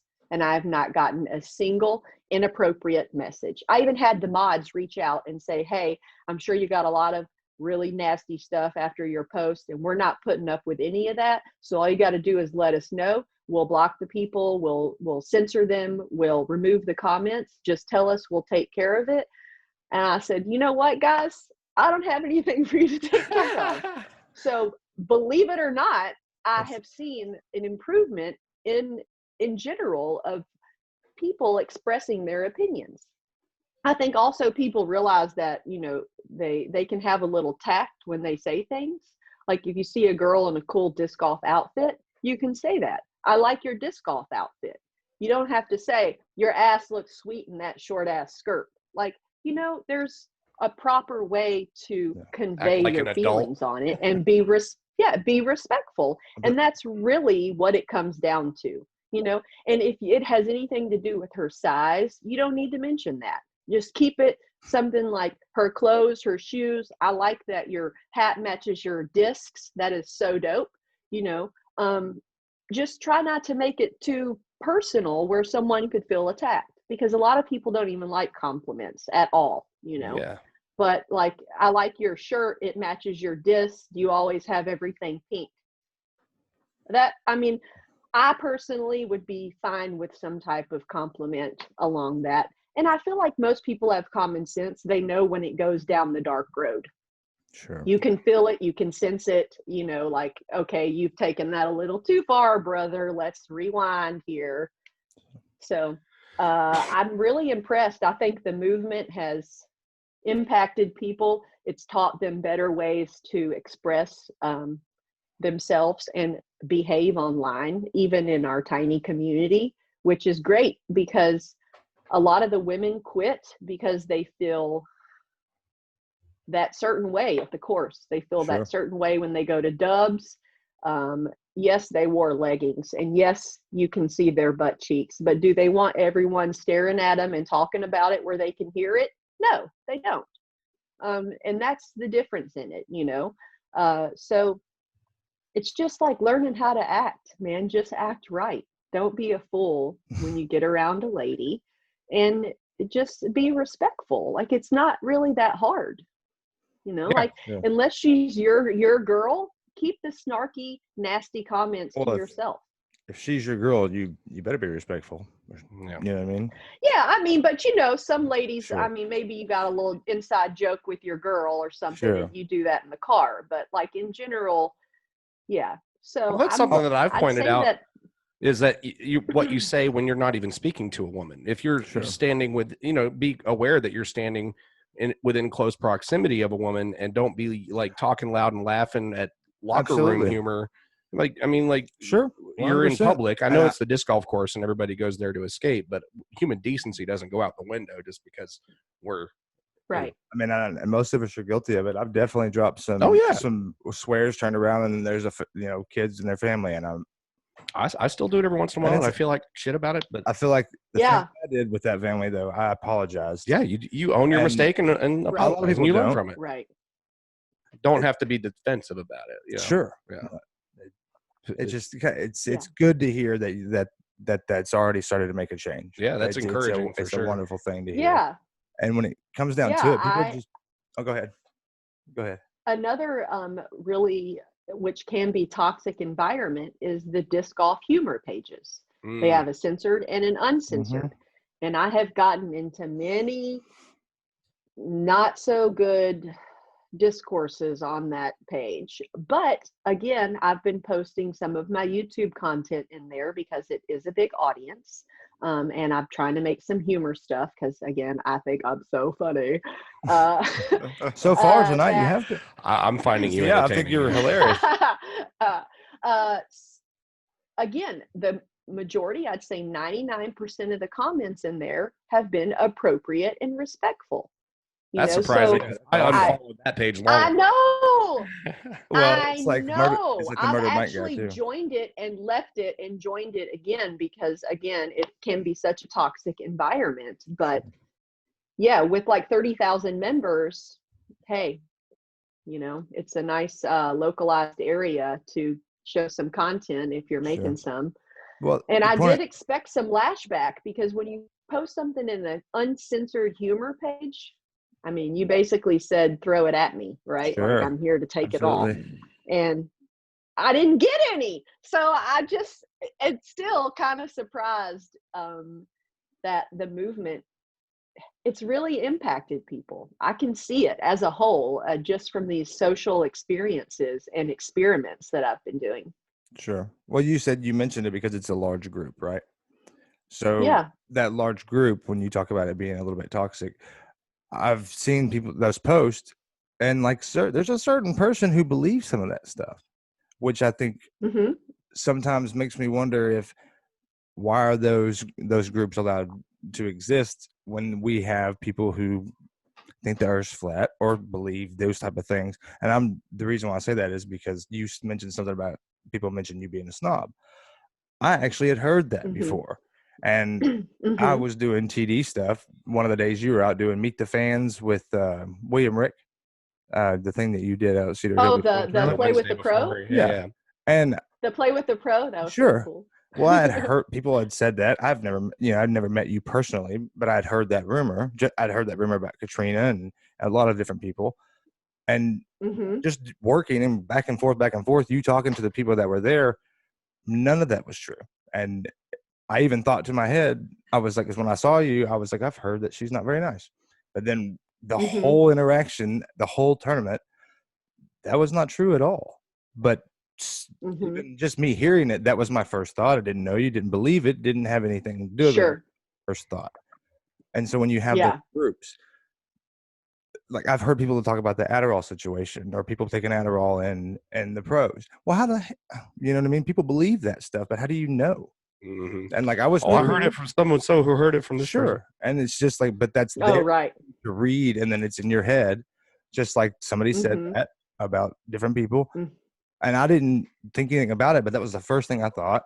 You know what I mean? It's like, oh, Mm-hmm. but then completely changed that. And obviously you've definitely changed with the podcast, but it just goes to show you, even if you don't actively believe something, that was the first thing that popped in my head. And I didn't know you at all, Holly. And I feel bad Yeah. about that, actually. Well, that's the big But thing. it was The big danger relieving. of Facebook and social media is Sure. now it's like Right. people's instinct is to complain before they ask questions. Sure. And now that everybody has a platform Right. where they can go straight to this big, huge social audience and say, this is what happened and this is how I understand it. Well, before you've even found out whether what you thought happened actually happened, Sure. you've got an audience. Now it's a movement. Now everybody's got their torches and pitchforks out. All And based off of an opinion. yeah, and it's hearsay. And that's the maddening. So just part for of it. your, it's not true at all. You're Yeah. a wonderful, nice Yeah, person. you're a fine lady and Sure. representative of the disc golf community for sure. Thanks, y'all. You have fans at the Last Cash podcast. Well, and you're a wonderful Thanks, guys. ambassador, And the because 5 you people handle who yourself watch. very professionally, and that's something that most pros. I mean, I've been playing since right about 2012, 2013, and even then, watching the pros and meeting some of those guys, we're a little looser than what we're becoming professionals, guys. Oh yeah, And it's nice to Yeah.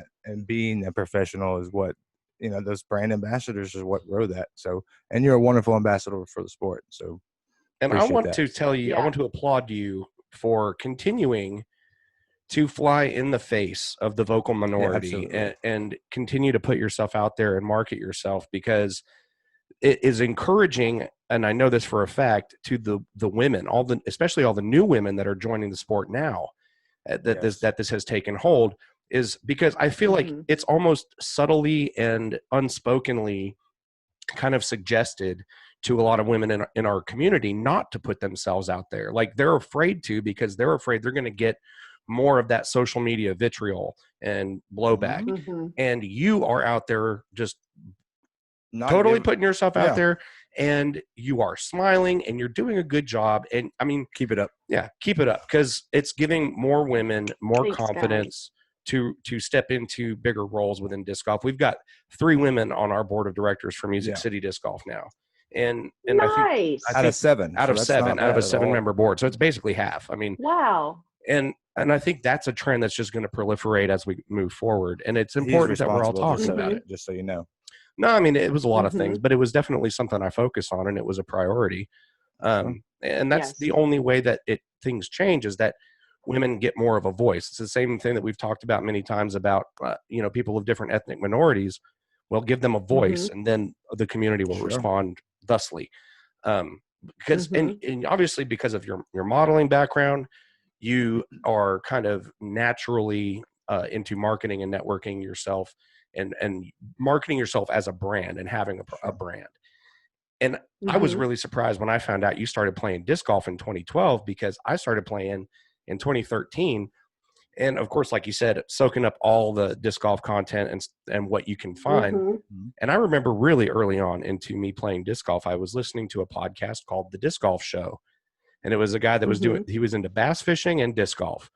And that was what his podcast was really about. Yeah, he sounded like a good old boy talking like this. And I remember the episode that made me start paying attention was he had you on his show. And I was just really interested. I was like, holy crap, there's like, this chick is a supermodel and she's like a leading female professional disc golfer. And I was like, wow. And I mean, that early on. So I've been aware of you since I started playing. And I mean, that's just also impressive because you've got 127 career events, I think, and you just started playing in 2012 and you're already such a fixture in the world of disc golf, which is really impressive. As she said, mentioned earlier, you were early with the brand marketing and branding yourself. What did that come from modeling? Not 127, 172. Gotcha. Did that come from modeling, like being a self-brand? Because, like you said, you were one of the first people to do it, or did that come because you? Yes, I definitely thought, because of modeling, you're always trying to get jobs with certain brands. It was all about the brand. You want to get on the cover of Vogue. That's the epitome of reaching supermodel status. Okay. Italian and French Vogue. You want to get a campaign for Chanel. It's all about the brand. So obviously branding is extremely important. And I thought, man, I really need something. And once I was flying home to Nashville, I had a friend pick me up from the airport, and this friend owned a sign printing company. And when I got off the plane and was walking to the little exit area, there was my friend standing with the sign that said, Holly Finley, Duchess of Disc Golf. That's just, and I was like, that is so cheesy. That's so cool, man. Did you make that? And he's like, yeah, I just, you wear the dresses and everything. And like, I've never seen a girl golf in a dress. And I just thought it was a cool name. And I was like, that is a cool name. Do you mind if I adopt it? And he's like, nah, it's all you. So I've been using it ever since. I totally had that on my list to ask you about, is how that. That was it. Just he came up with it on that sign, and I said, do you mind if I use it? And I thought it was kind of unique, and I ran with it. Like, thinking about your contest that's going on, I mean, how do you feel that James Conrad has the hair going around the disc already? Yeah, I actually really love that design with the long hair and everything. Right. So I can't lie. I'm very jealous of that. But yeah, as you mentioned, I put out a logo contest. I've actually paid for many logos since 2012 from all sorts of artists, tattoo artists, graphic artists, people that are specialized in oil painting. I've really branched out and tried many different types of artists by shopping their portfolios. And I still have really never gotten anything I wanted to actually like produce merch with, something that I really felt like pulled on my heartstrings.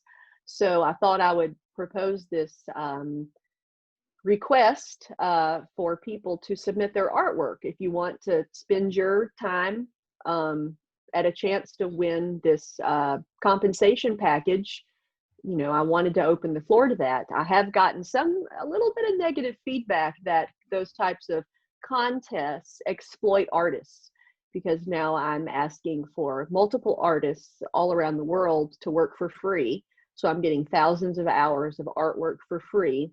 Wouldn't that be while a I'm come only up, giving though? out. Yeah, that's a platform. Hey, That's what I I would like. call it. I like how you loop that back now. There you go. If Back. doesn't have a platform, Come up. here's one of mine. Like, Right. But Right. that provides something to the artist. Right. So, yeah, I have like a compensation package that is somewhere between like, I think it's about 450 retail dollars, $100 cash, and then some merchandise. And So people- I've actually gotten several submissions already. So people who literally drew things in 30 seconds with a pen, like on their hand, and took a picture of their palm and emailed it to me. And I'm like, wow. submissions are Thanks. open until Valentine's Day. So like, hey, take your time. Yeah. you never know. Yeah, Did you right? get Like, any no stick rush. figures? Like just Construction paper and crayons. Okay, here's I mean, a I've random tried fun to draw question. it's my own, abstract, and- bro. How if Yeah. you were a crayon, what It's- color would you be? Oh wow, periwinkle. I love it. I love That's it. awesome. That's the It's a best answer purple. we've ever It's a had. purple. I like the purples. We like to throw in those these questions just every once in a Yeah, while. but so. I you were love talking that. about you were getting I love the some, randoms. some heat online for exploiting artists, but in my Yeah, opinion, you're kind of yeah. helping artists who, That's stupid. yeah, because anybody who's a I get known it artist. though. I get it. I Well- think anyone who knows their worth will not be spending Sure, their time on this exactly. project because they have real gigs that are paying thousands of dollars. So I feel like it's self-explanatory that this would be for someone up and coming wanting to break into the Mhm. art world, or maybe someone who doesn't even do art as a main gig. This is just something they do for fun on the side. Sure. But as with anything, when you put it out in the public, you get all sorts of responses. So I told the person I appreciated their thoughts, but I felt like within the disc golf community, my compensation package was fair and appropriate for the artist's time. They Sure. can spend as much time on it as they feel is appropriate and fair, Right. I think so. I mean, It like seems absurd to me that we always end up having to explain stuff like that to people because that you get that all the time. Anytime you're in a contest or a raffle or a fundraiser, somebody's got Sure. to say, "Oh, woo, woo, woo, woo." I will say this. I would rather somebody complain about that than, having to deal with what they're talking about with the respect to game movement. Yeah. That's the type, you know what I mean? Deal with that. Let's just deal with like, okay, you don't think this is fair to artists. I can appreciate your opinion on that because maybe you're an artist and you don't like that. I'm Yeah, with you though. yeah. If you're, roughly only focusing on the disc golf community, that's probably somebody's come up, and like you said, Right, it's like right. if you're a disc golfer and a known artist that's got stuff out there, I bet you're not worried about it. But if you, maybe Right, you're a disc golfer. Skeet Sayinsky, I'm sure you guys have heard of him. No, He's probably not going to apply to my contest, like Sure. that. He's got multiple, so I understand. He didn't respond to my Facebook message asking if he'd like to be on the podcast. So I didn't mean He's a busy man with all of his art jobs. Hello, we Gosh. just went over that. that's the best. Oh, yeah, but we mentioned all the women on our board of directors for our club. Shantae Cox, she's a visual artist that fell in love with disc golf pretty Oh, recently. wow. And the club, I saw the value in her work. We commissioned her for a bunch of stuff. She made a bunch of trophies for us. She did our bag tag artwork one year. She did a T-shirt design for Nice. us, and we've done a lot of things where her with her in partnership with her, and then that platform has allowed her to grow within the disc golf world. She's doing disc dies now. She's going out of state to do clinics. She's got a disc maidens line for women, and Oh, wow. Sells those disc golf, golf shots. She was doing a huge thing, and it's just like what you're doing. We gave her a platform. Like we gave her an opportunity to get her stuff under some eyeballs, and now she doesn't need us to. I don't think she doesn't she need to needed do us at stuff all. like that for us. I mean, Don't think she needed us at all. yeah, she didn't need us, but it was just the visibility. Sure. Our audience Right. focus on that. Her art, I've never seen anybody put art like that on a disc. Oh, And no. that's- It's super I know detailed. Shantae, that's not me being biased. That's literally, I've never seen it. Like Yeah. she's putting pictures Mhm. on art or on the disc. Yeah. Besides I'll that, have to check who out else does some it? of her stuff after this. Yeah, it's I would. pretty good. I would love to put you in touch with her because she was just I think it was Illinois or Indiana not too long ago running a women's clinic. So she comes a little bit between Nashville and Wisconsin. And she's on the board of directors this year, which is Yeah. crazy. And She's we so would, busy. if you have an opportunity to, without too much extra effort, make a Nashville visit again, we'd love to put on a clinic or some kind of event with I'm you. sure if she's from here, she's probably got friends here. I mean, Oh, if, yeah. she, People if she here. does clinics, She's got then peeps. maybe she can give us a tip for the day. Oh, before you do that, I wanted to tell you a story Segue. because I played at Seven Oaks one time when I first started. We were playing a Dubs tournament run by Sun King, which is odd that they were coming through town. And me and my buddy Memphis just walked off the course 3 down with like heads held high. And Holly, you walked up. I don't know who your partner was. And you're like, "What's top score?" And it just happened to be ours. And she was, and he was like -3. And she's like, "Oh, that's it." And I was, So I was like, if she's like saying that's it, I was like, I don't think that's gonna hold. But I just thought that was, and it wasn't a bad experience by any means. I just thought I was like, dang, we're gonna like. She thought that was it. I was like, we're in trouble. That was my little sly way of smart mouthing. Sure, that's absolutely. It? That's all you I got. picked up on it, but I thought it was funny because I looked at Memphis. I was like, we just came in with a -3, bro. We're gonna be doing good. Right. And she's like, that's it. That's it. And you're right. Now that I've that's played funny. disc golf for a while, -3 at the Oaks will not hold up. No, that's your. Yeah. I took a few bogues round. That's me on my way back to par from 5 down. So, but sorry, I didn't mean to take away from your tip Oh, of the yeah, week. you got to break out the tip of the day. Yeah. Tip of the day. Tip of the week. Tip of the day. Pro tip of the week Now and day. So I Does guess not have I have the way. one. Yeah, give him the He's speech. got a I'll rundown. take it over. I won't hijack The your speech, rundown, Marcus. yeah, it doesn't have to necessarily be about like disc golf form. It doesn't have to necessarily be about, what to drink on the disc golf course. Can be like showing up on time. It can be like, how to stretch before. It can be, very open. But your tip, you've already got it. Let's hear it. Oh, number 1 tip always, try lighter weight discs. Everybody's that's always first. maxing out the weight.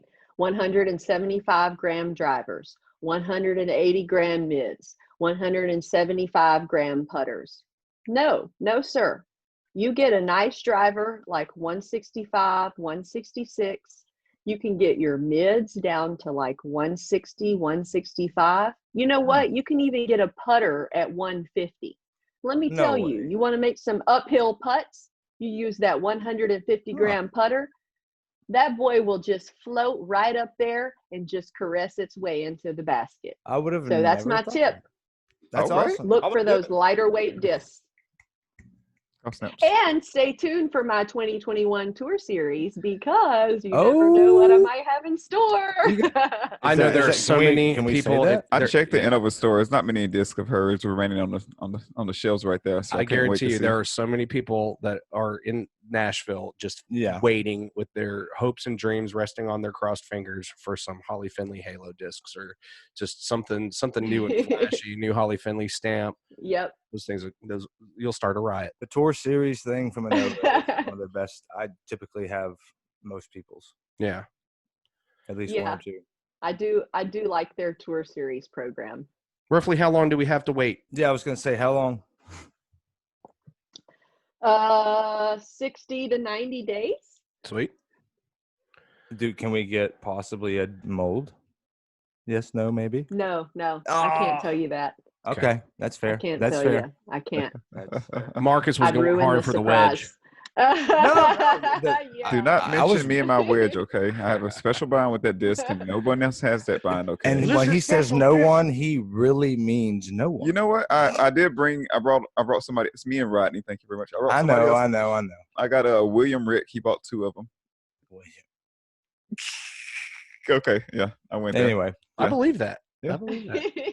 Hey man, if you make love to a disc and people see you just like puring it a couple of times from the woods to the basket, from the woods, deep in the woods when you're off, your drive is off to the right and you're trying to, Yeah, I feel you. Yeah. I'm not arguing you throw the wedge well. I'm not arguing that. Hole 8, 7 Oaks, baby. Hole 8, 7 Oaks all day. I just can, You just got to hit the road, get on some coverage, throwing that wedge, and that thing will come back, dude. What's your go-to? Yep. Marcus is the wedge. What is Get your out of get out of jail trouble. free? Yeah. The one disc you can't live without. To get out of trouble. Oh, See, she's not in trouble. You see that? Probably- I don't know. I've That's never been in right. trouble. Like I'm like, I'm on the ugh. fairway, I bro. pipe every gap. Yeah. I make every fairway. Yeah, Speaking like, of- well, I don't really do a lot of get out of trouble shots, to be real with you. But the love one it. number one disc I could not live without is the Roadrunner, which was my 2019 tour series. Nice. Perfect. Awesome. You know, when I started playing in Nashville, there was some locals. I don't know if you know Andy Garrett.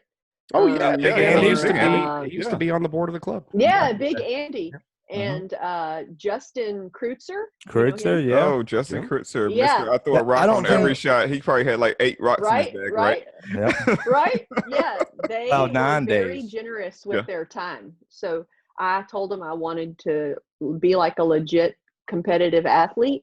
And when I was rated 700, they came to the course and played disc golf with me.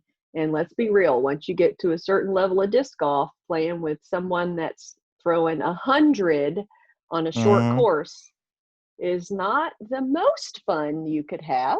You know, like Mhm. it is more fun to get birdies. I mean, yeah, you had a good time, but it's more fun if you're a good player. Let's be real. So they came out and taught me a lot about disc golf. I tried to clean up my form a little bit and gave me little tips and tricks and, you know, things you don't really know when you first start out. So Yeah, they were big Justin names here. Kreutzer. Oh yeah. What about Ketley? Ketley? Rarick. Ketley Rarick. Well, he Kevin played Rarick's Rarick. wife. He Kevin's played the MCO. wife, Kevin- Ketley. Yep. Yes. Kevin is still good. Kevin He came told back out of me- the woodwork. Kevin seems like- started playing again this year, and Yeah. by our last few events in the second half of the year, he was on fire. and we hate him again. Yeah. we Oh, yes. So Ketley, I saw her at my first tournament ever, an ice bowl at Crockett.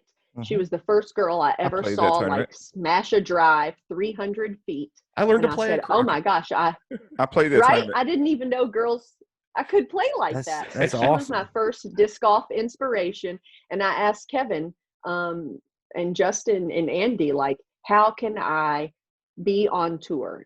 Like, what do I need to do to compete? And they told me, if you can throw a disc 300 feet straight, you can be on tour.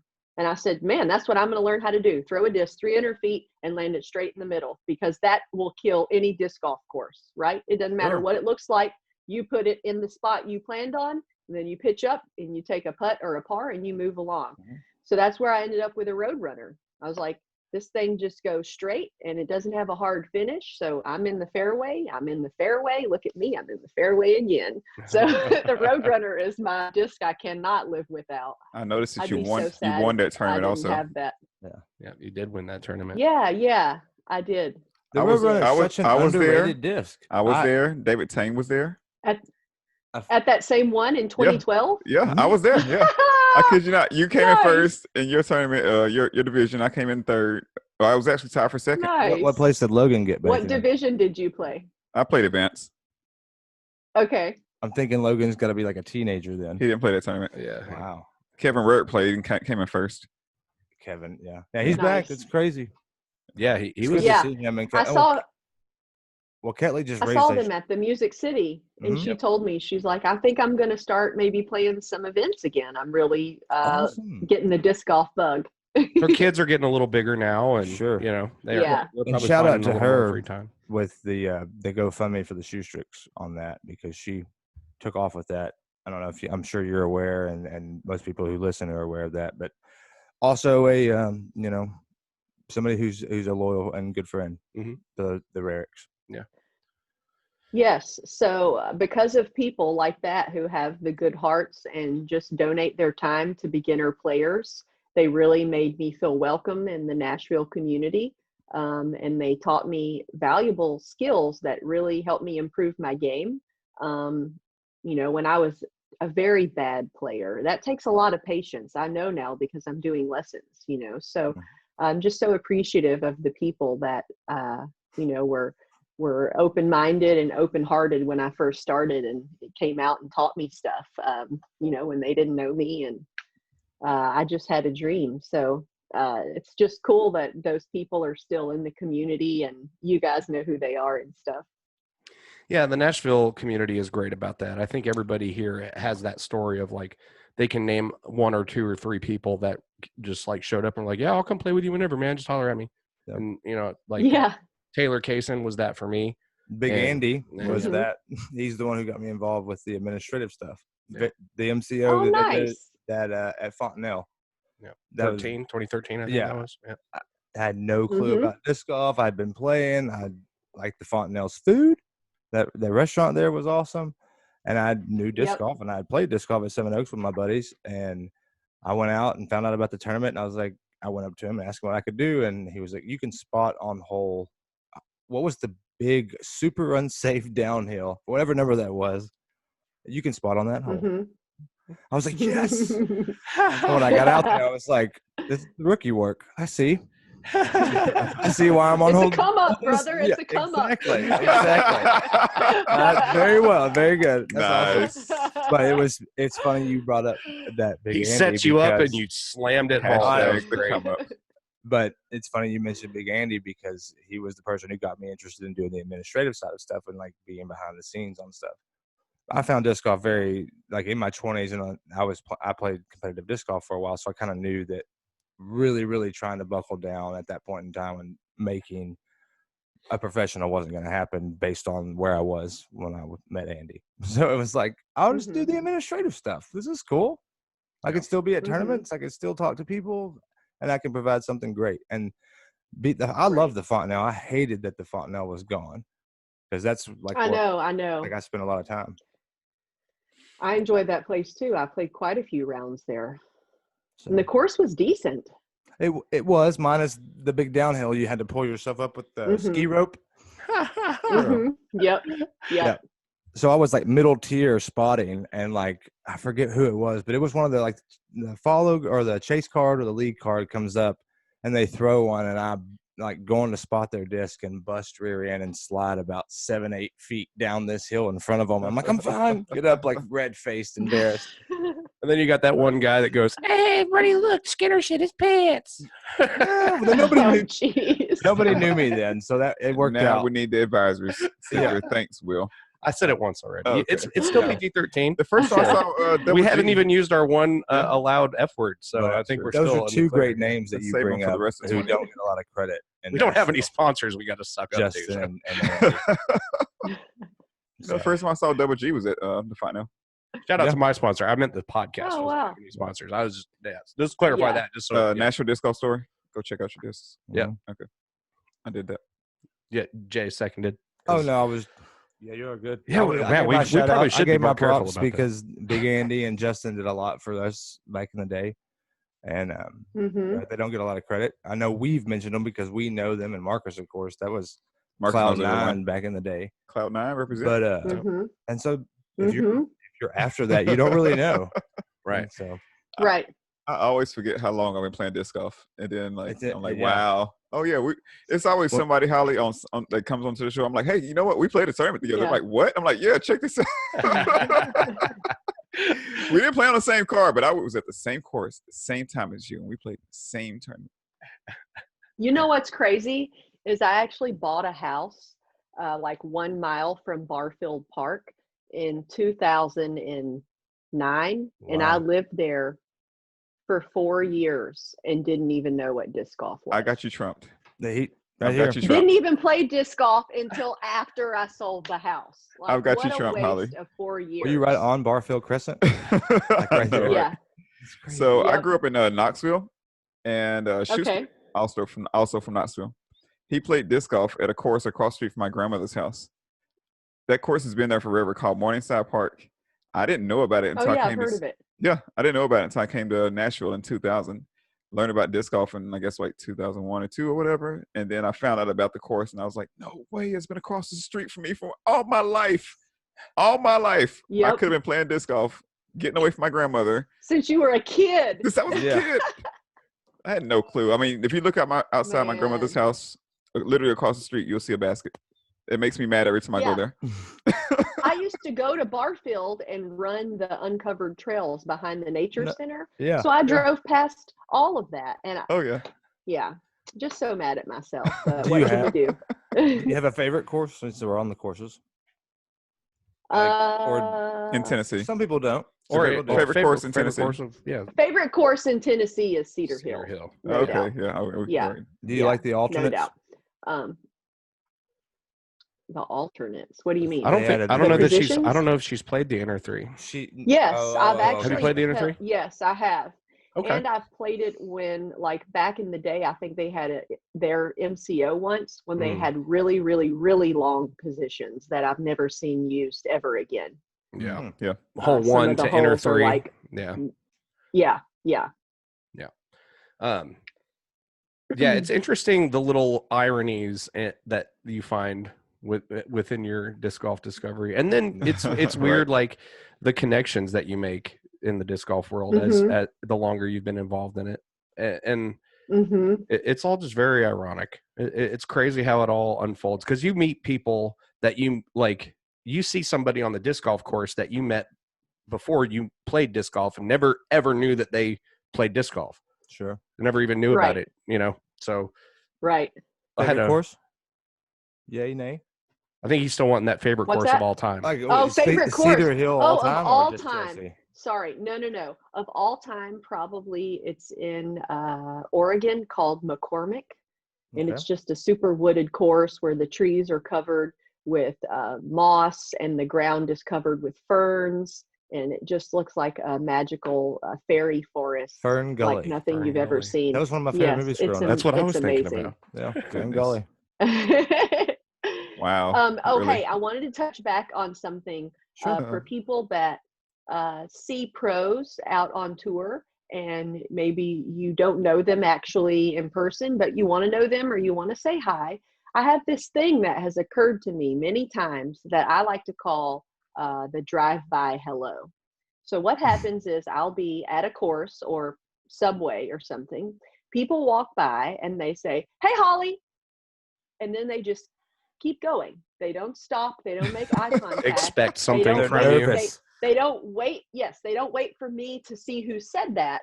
And then later on, they tell people that so-and-so was unfriendly. They didn't say hi to me. They didn't wave back. Well, first of all, you didn't stop and introduce yourself. We didn't even make eye contact. All you did was the drive-by hello.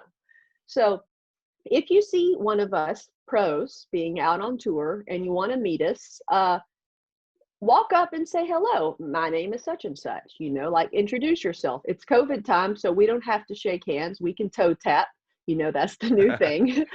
We do that here too. Me and K-Man do a little dance. Don't do the drive-by hello because, oftentimes we're not paying attention to the surroundings. We're like looking at our phone and somebody says, "Hey, Holly," we look up. We don't even know who said that, where it came from. And then you hear later on that you were rude to someone. You ignored somebody. Really, I never even got an opportunity to say hello because I don't even know who said that.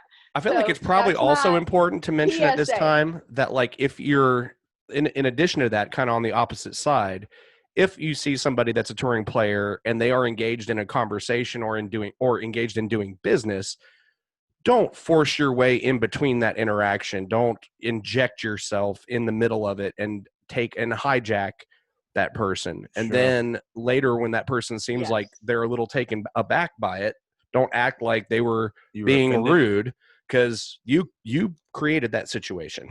So just be considerate of other people and the touring pro that you're interacting with, and don't share information that is not actually true. Don't go around saying somebody's rude when you never actually even talk to them. Yeah, a lot of times it's like the ability to read the room or feel the vibes or whatever. And some people just aren't intuitive like that. So they legit can't feel the awkwardness when they walk up and like interject themselves in the middle of a business meeting.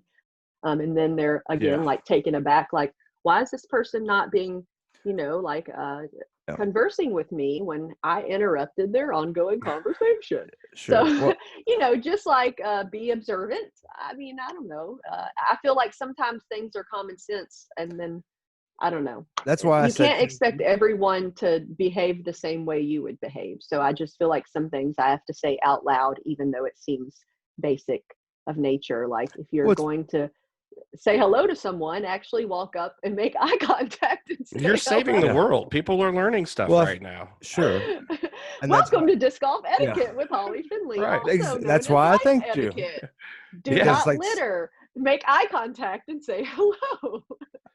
Like one of the one women of the on things you should do with PDGA, like if you join the PDGA, but if you want to be an official, you should have an etiquette something, like a some kind of class course or something. Yeah. And that's why I said thank you. And I know it sounded like not, I didn't mean it to sound sarcastic, but I was really being serious because I used to play ball golf in high school with my stepdad every Sunday. And there's big emphasis. Don't walk in front of his line. Be quiet. You wear a collared shirt. You do this, you do that. And it's like we have loosely based recommendations. Yeah.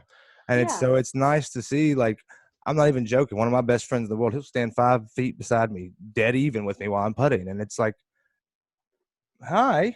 Like, Why are we cuddling, Why are bro? we- Can you move Exactly. over? I'm trying to Like, putt here. And I'm not We somebody got who the whole course. cares. Why are you snuggling Exactly. me right now? and all of us are, it's just like with rules violations and So foot faults and stuff like that. We all do it. We all mess up from time to time. We Sure. don't need to be triggered Of course. But if you're by not a taught conversation about it. and Like, there's unspoken Right. etiquette. the like reason she was people talking don't call about. foot faults and the reason why people don't talk about etiquette or don't tell somebody when they're doing something wrong is because they feel like everybody's going to take offense to it and feel attacked. Right. And that we Right. need to be more willing to talk about it. Well, I was going to give them to Right. Holly so she could give Yeah. them lessons. Yeah, and I was going to say shout out to Ruthie Miller. She reached out to me Yeah. today, one of the women on our 2021 Music City Disc Golf Board of Directors. She was asking what I thought about having a clinic on January 16th. And I was just conversating with her about it. And she mentioned, she was like, it would be cool to have somebody go over etiquette in addition to like throwing instruction. And I was like, It's huge. absolutely. That's a brilliant idea. And it's like, I love music as much as the next person. I don't want to play with you if you have a speaker on. Right. I don't care what you're listening to. It's just not, it's golf. It's And everybody has their own thing like that. Sure. But you got to be willing to talk about it. You can't act like somebody's a jerk if they didn't know. I mean, well, yeah, and it's a great Right. point. Right. And then you Assume can't be something. offended if somebody asks you to turn your speaker off and act like, oh, who's this fun And, like, police? How would you feel if like you were called a dick or a snob because you're just shy and you don't? It's hard for you to interact with people. Right. So like Exactly. that's not fair to you. Some people Yes. just seem cold and aloof because they're not social Sure. butterflies. I mean, Absolutely. Exactly. Conrad comes to Exactly. So mind. that's- He's the sweetest person in the world, but he's not really extroverted, and he's more quiet and soft spoken, and he could seem aloof to some people. She's super. I feel like you're super extroverted, but you have an introverted reputation on disc golf. But the podcast, I mean, you're talking about being funny and doing all sorts of craziness.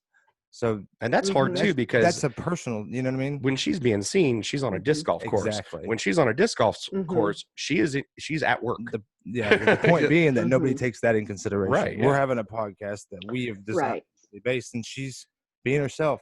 You can't do that when you're in the public eye. Yeah. You have to have a certain persona and a certain professionalism, and it's not a snob thing. But then the other part of that, what you were talking about is, and I spent a little time with Climo, and he hated warming up putting and people coming up and talk to him because it's like they just think that I'm just over here putting. It's like I'm preparing for a tournament, and people don't take things into consideration. That's the other part of the etiquette. I'm having my morning coffee, about to go to work. Like exactly, you know what I mean? Right. Yeah. So I actually had some strange situations like that in the van this year. I would be parked in a parking lot with my door mostly closed, and people that didn't even play disc golf, like strangers who were at the park, would come up and peer their head into my van. And I would be in there with this stranger's skull inside my van. Excuse me, sir. Oh, sorry, I just wanted to see the inside of your van. So, like, life in an RV is very unusual. I've realized that if you have your van door open, it's kind of like the front open porch invitation. of your house. Yep. It is. Anyone, it doesn't have to be a disc golfer, anyone that loves RVs is going to come over to your van and say something like, hey, I've been doing the RV thing. I only stay at KOAs. You got a dog in there? Hey, I've been wanting one of these. It just opens up a conversation with everyone, especially the community like 45 and older. You start hitting all the retirees. The retirement because of people. course they want a Winnebago. So I have had so many great conversations with retired folks, coming over wanting to know about my Sure. Winnebago. And where'd I get it at and what model did I get? Can they look inside? No, sir, this is my house. You may not come inside. Yeah. And they don't care, man. They're old. They're like, I'm just going to go talk to her. I'll walk in there.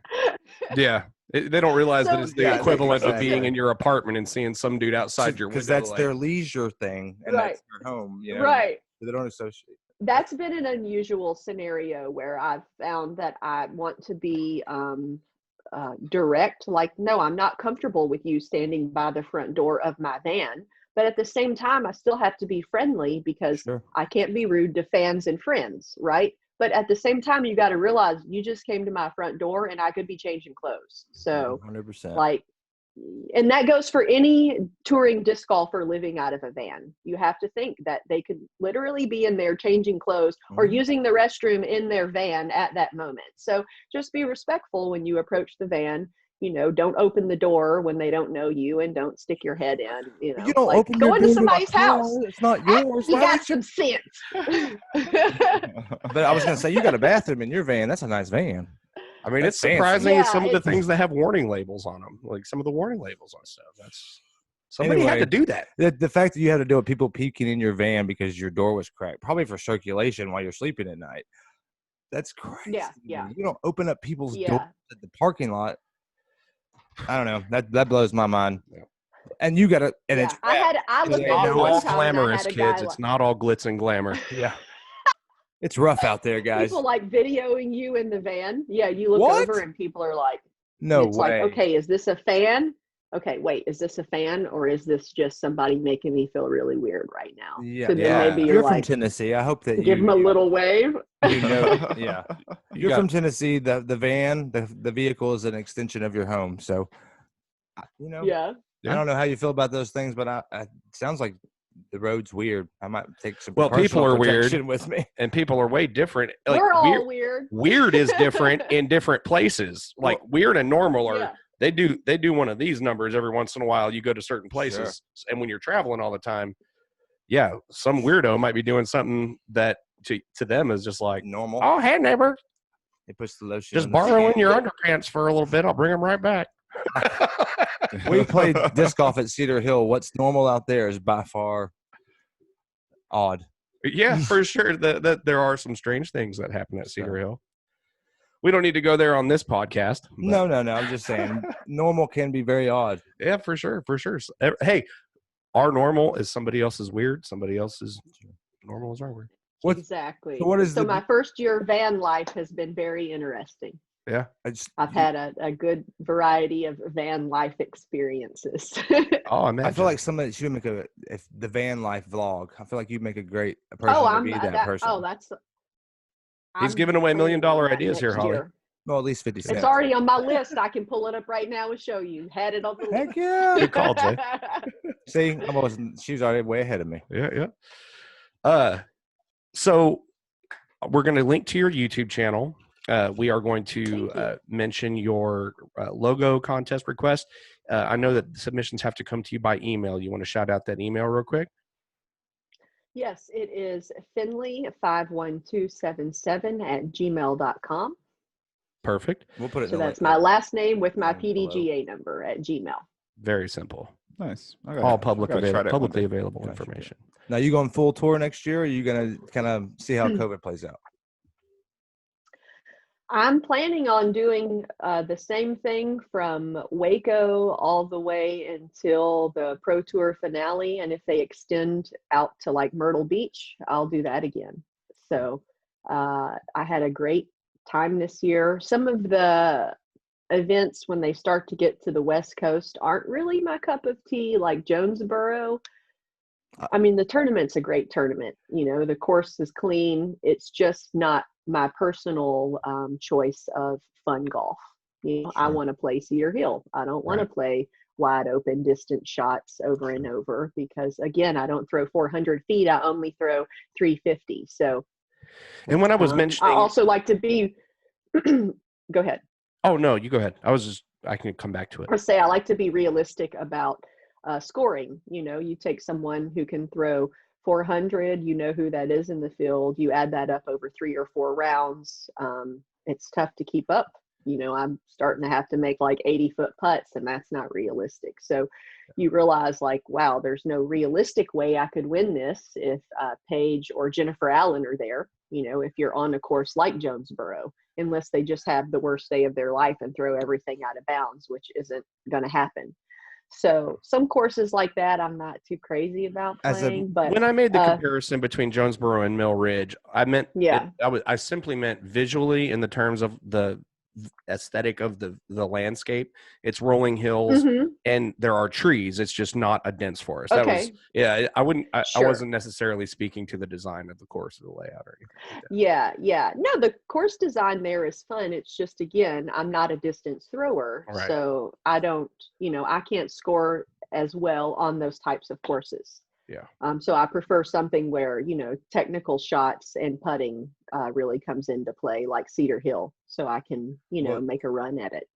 I was just about to ask you how you feel about that as a professional female golfer, and the men struggle with it too. And some of the pros as men, like the big open courses, lend their hand to people, which exactly why the whole strategy for the MCO came up with 2 wooded rounds and then a more open course. Yeah. And then you have a cut, and you go into that.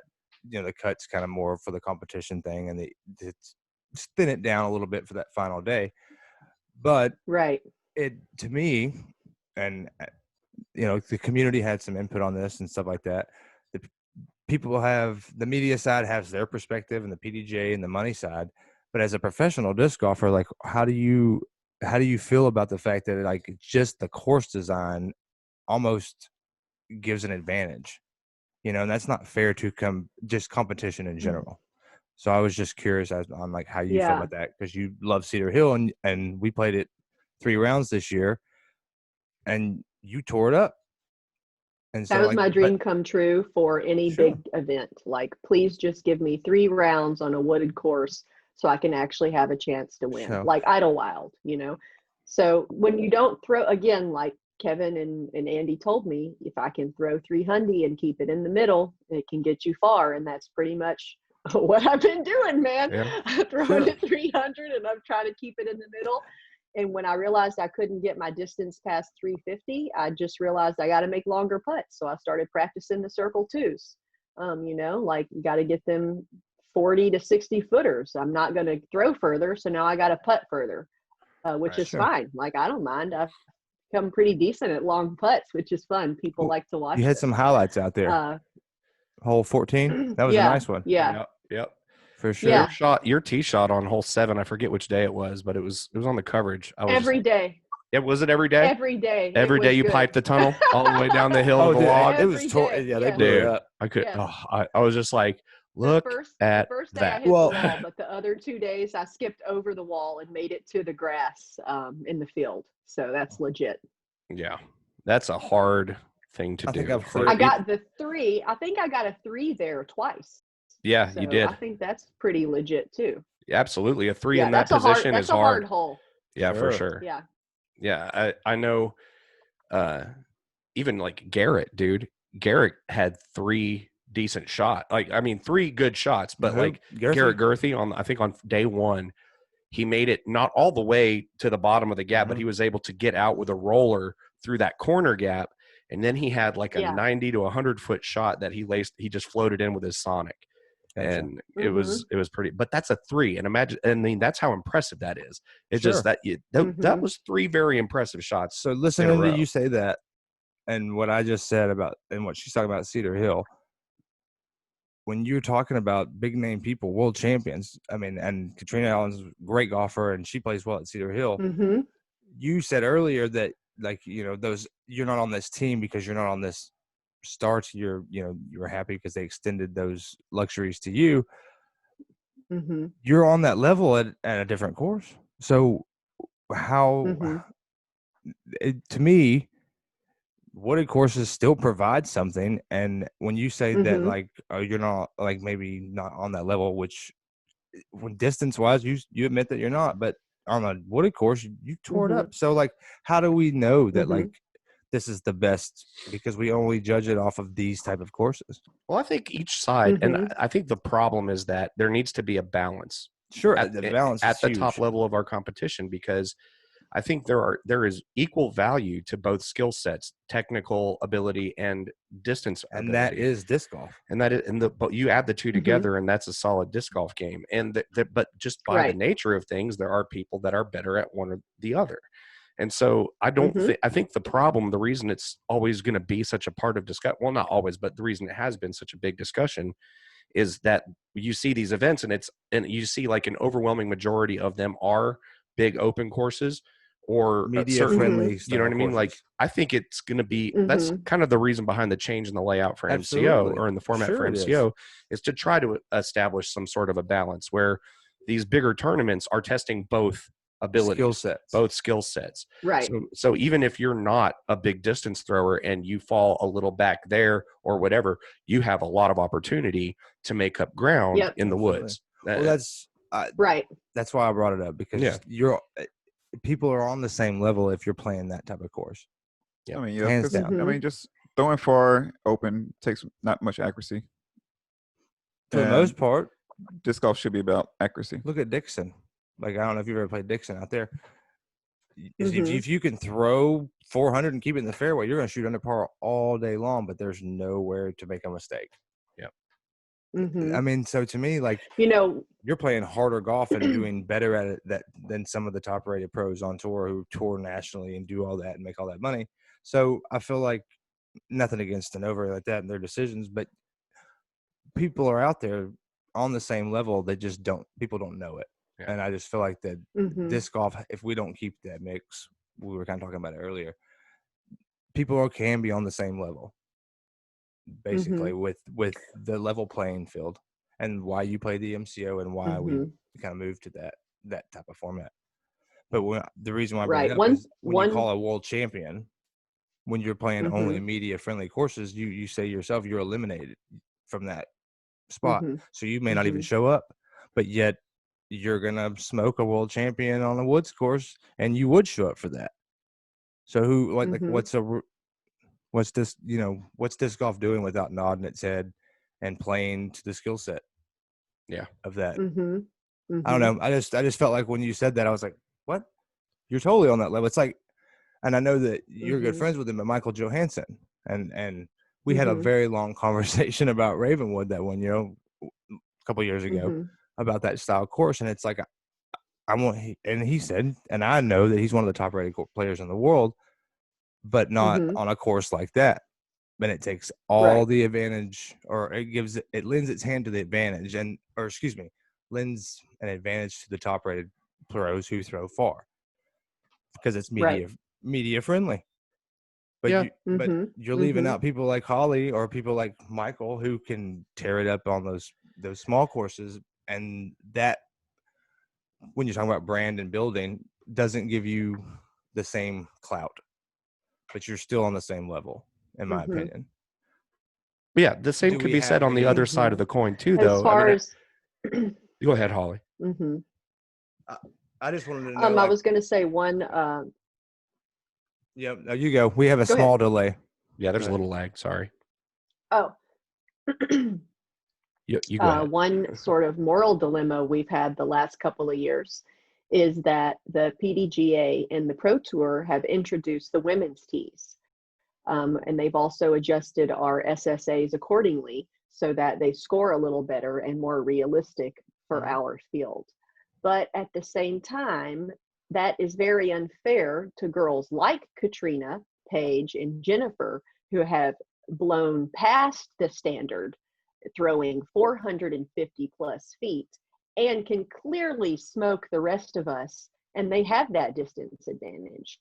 And now here we are, the rest of us who can't do that are like, hey, this is unfair. We want to play from the shorter tee. So too bad for y'all that have busted through the barrier and can actually throw far. The rest of us who can't want to play from way over here.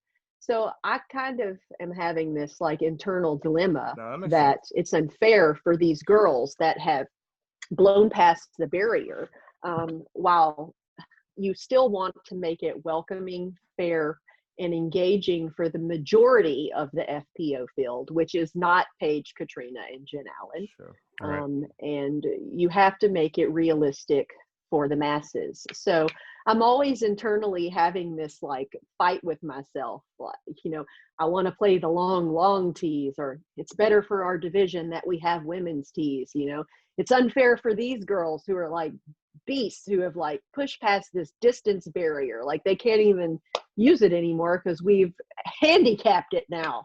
Like I would be so ticked off if I spent years trying to get to 450 feet and then all of a sudden the tour didn't give us any long holes where I could, yes, like what a waste, so I've always got that sort of like weird, like one on one shoulder, one on the other, like we're simpatico on that. Yeah, We're simpatico on that because I was about to say, just where Michael Johansson has a place to say that the trends and the tendencies of the tour right now cater to a different kind of golfer than him.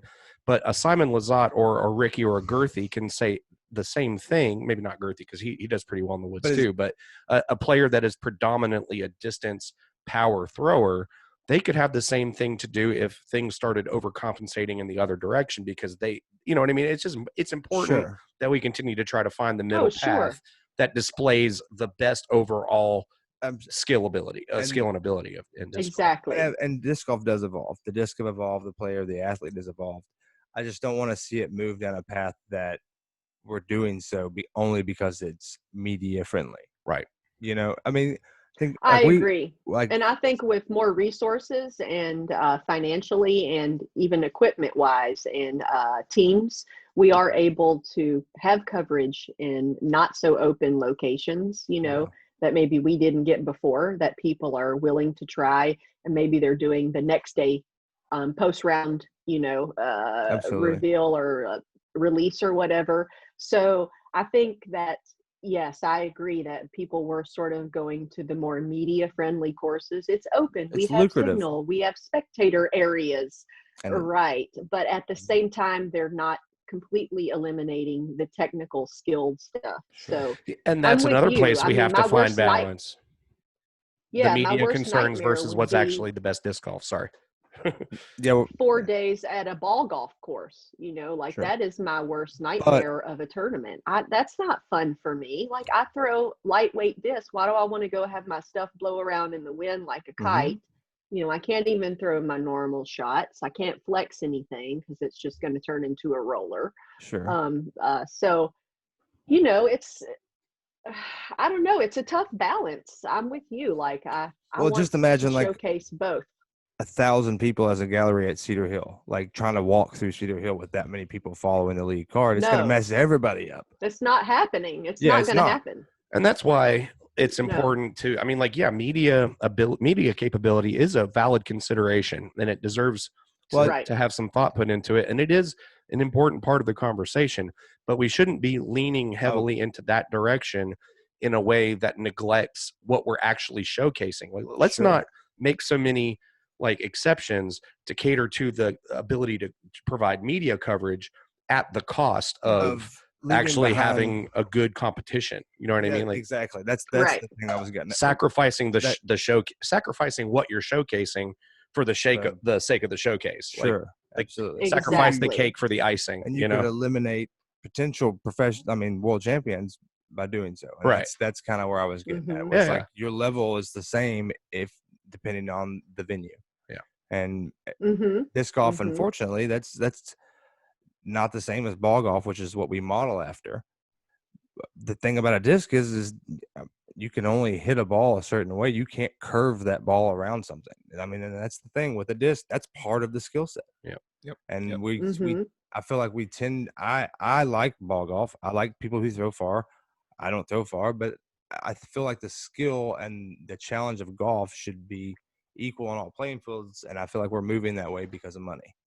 And like you said, you said you're not on the same level, but you are, and we tend to overlook that.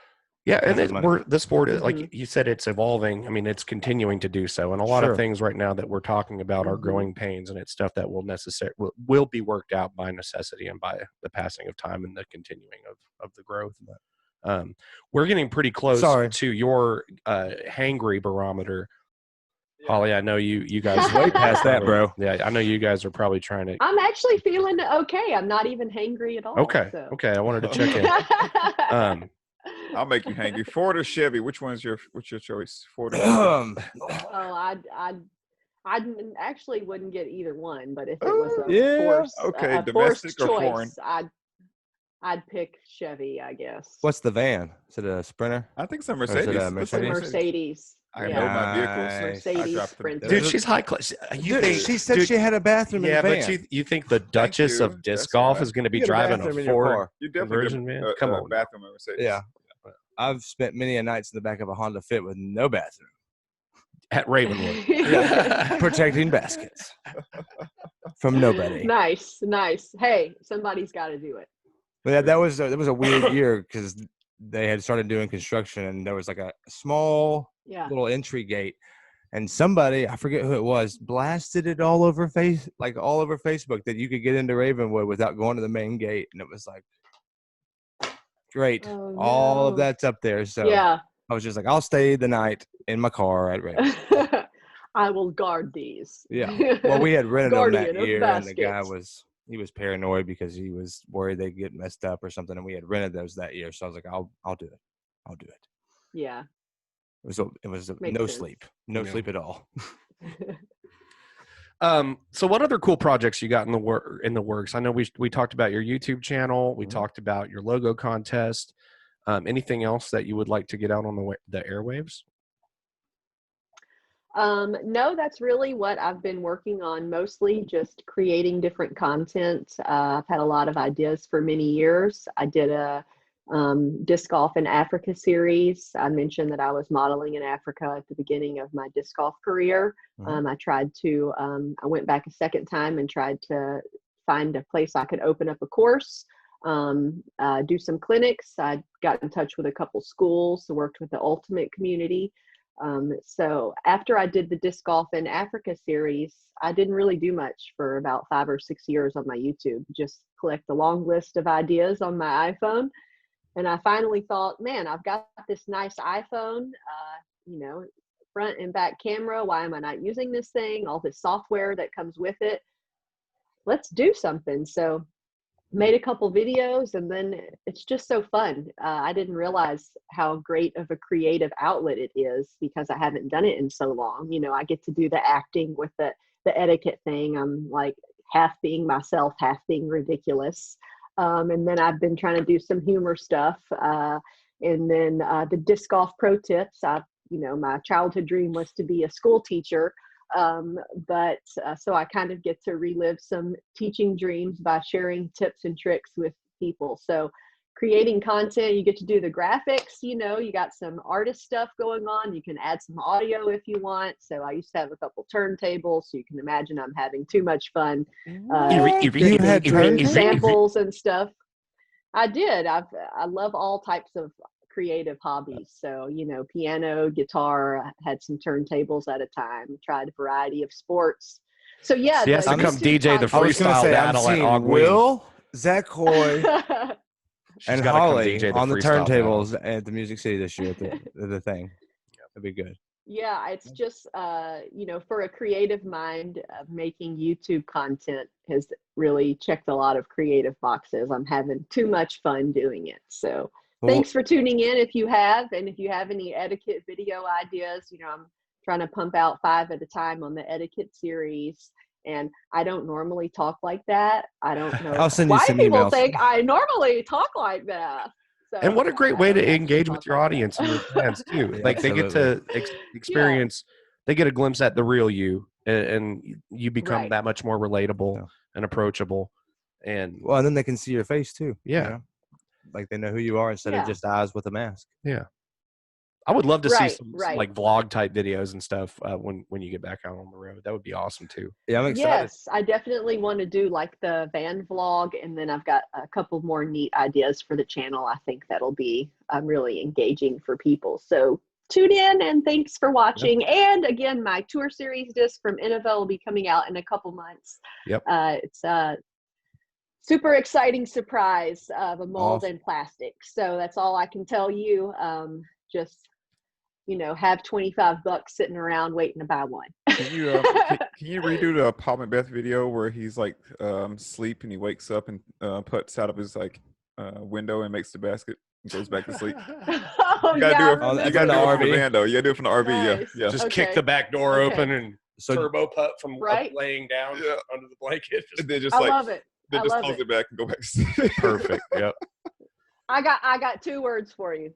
Challenge accepted. And do it while it's Oh, even yeah. better. You do it while it's winter in Wisconsin. So you kick that door open and it's 6 feet of snow outside, and you throw the disc and then Oh, pull the door shut and snow falls down. That'd be great. And then the disc explodes when it hits the basket. Right. It's negative 15. This is Hollywood gold, people. What are you talking Vaporized. Yep. Perfect. Theatrics with flair. Absolutely.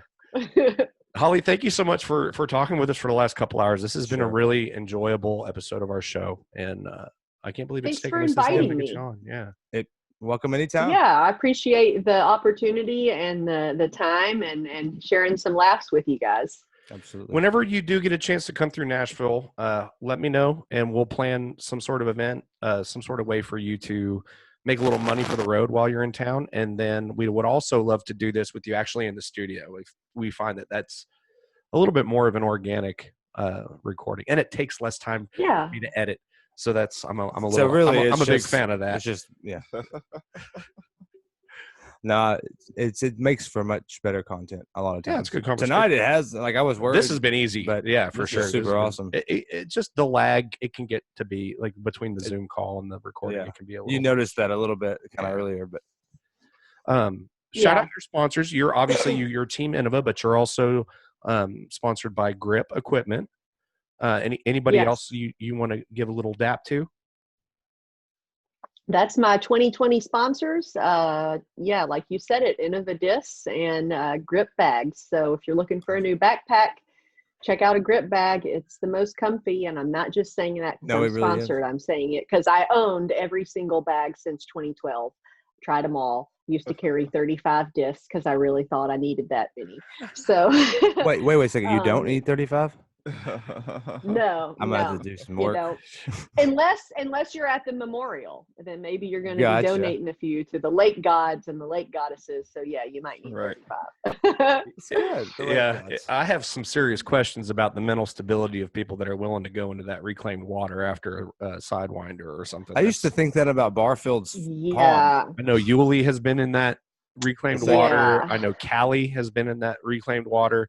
And I used to live in Phoenix, and I know that water. I know the smell of it from driving by it all the time. I would not go in that water.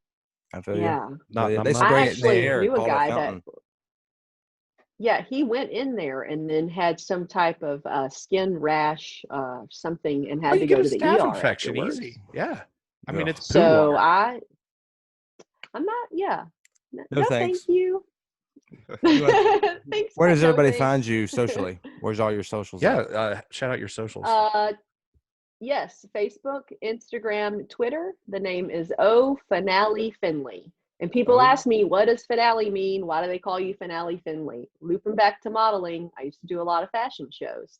And in fashion shows, kind of like a baseball lineup, when you open the show as number 1 and when you close the show as the last gown, those are the most important positions. So a lot of times I'd get the closing ball or finale gown. So my fellow models would always be like, oh, look, it's Finale Finley again with the closing ball gown. So that's how I got Finale Finley. Sounds like a lot of people were hating. I remember hearing you give that No, answer on no, the disc golf no show hating. episode that I listened to back in 2013. I remember you. I was like, I I've know always that. known the answer to I that had no question. I idea. never had to ask. Yeah. So good that you brought it up because I would have not thought about it because I already know that. I Yep, learned something. Yep. Thank God for Little tidbit podcasts. you. Yeah, absolutely. Yeah, thanks again, Holly. Well, this thanks has so been a lot much of for fun. having me, guys. Yeah, It it's was been- so fun. Yeah, We enjoyed it. Yeah, we'll do it again sometime for sure. Oh yeah. But sounds good. thanks again. Have a lovely evening. Tell your boyfriend thank you for letting us borrow you for the last couple hours. Mhm. And, Yeah, I hope he made some dinner. yeah. He's got ramen on the table for you. You're out here bringing. You're The out here. girl bringing- is hungry. Yeah, you're bringing home the bacon, doing all these podcasts and interviews. He needs to start carrying his own weight.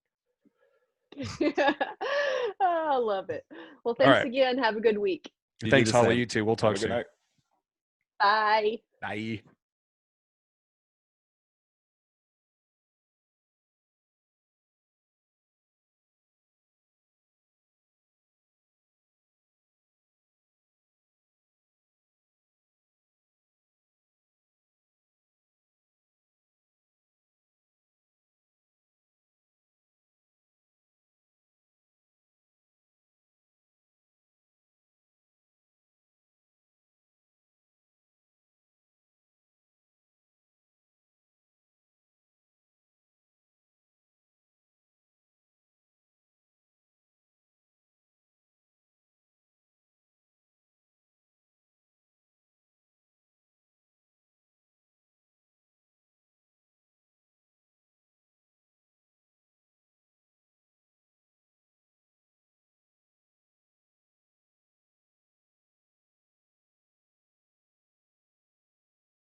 Let the bass kick.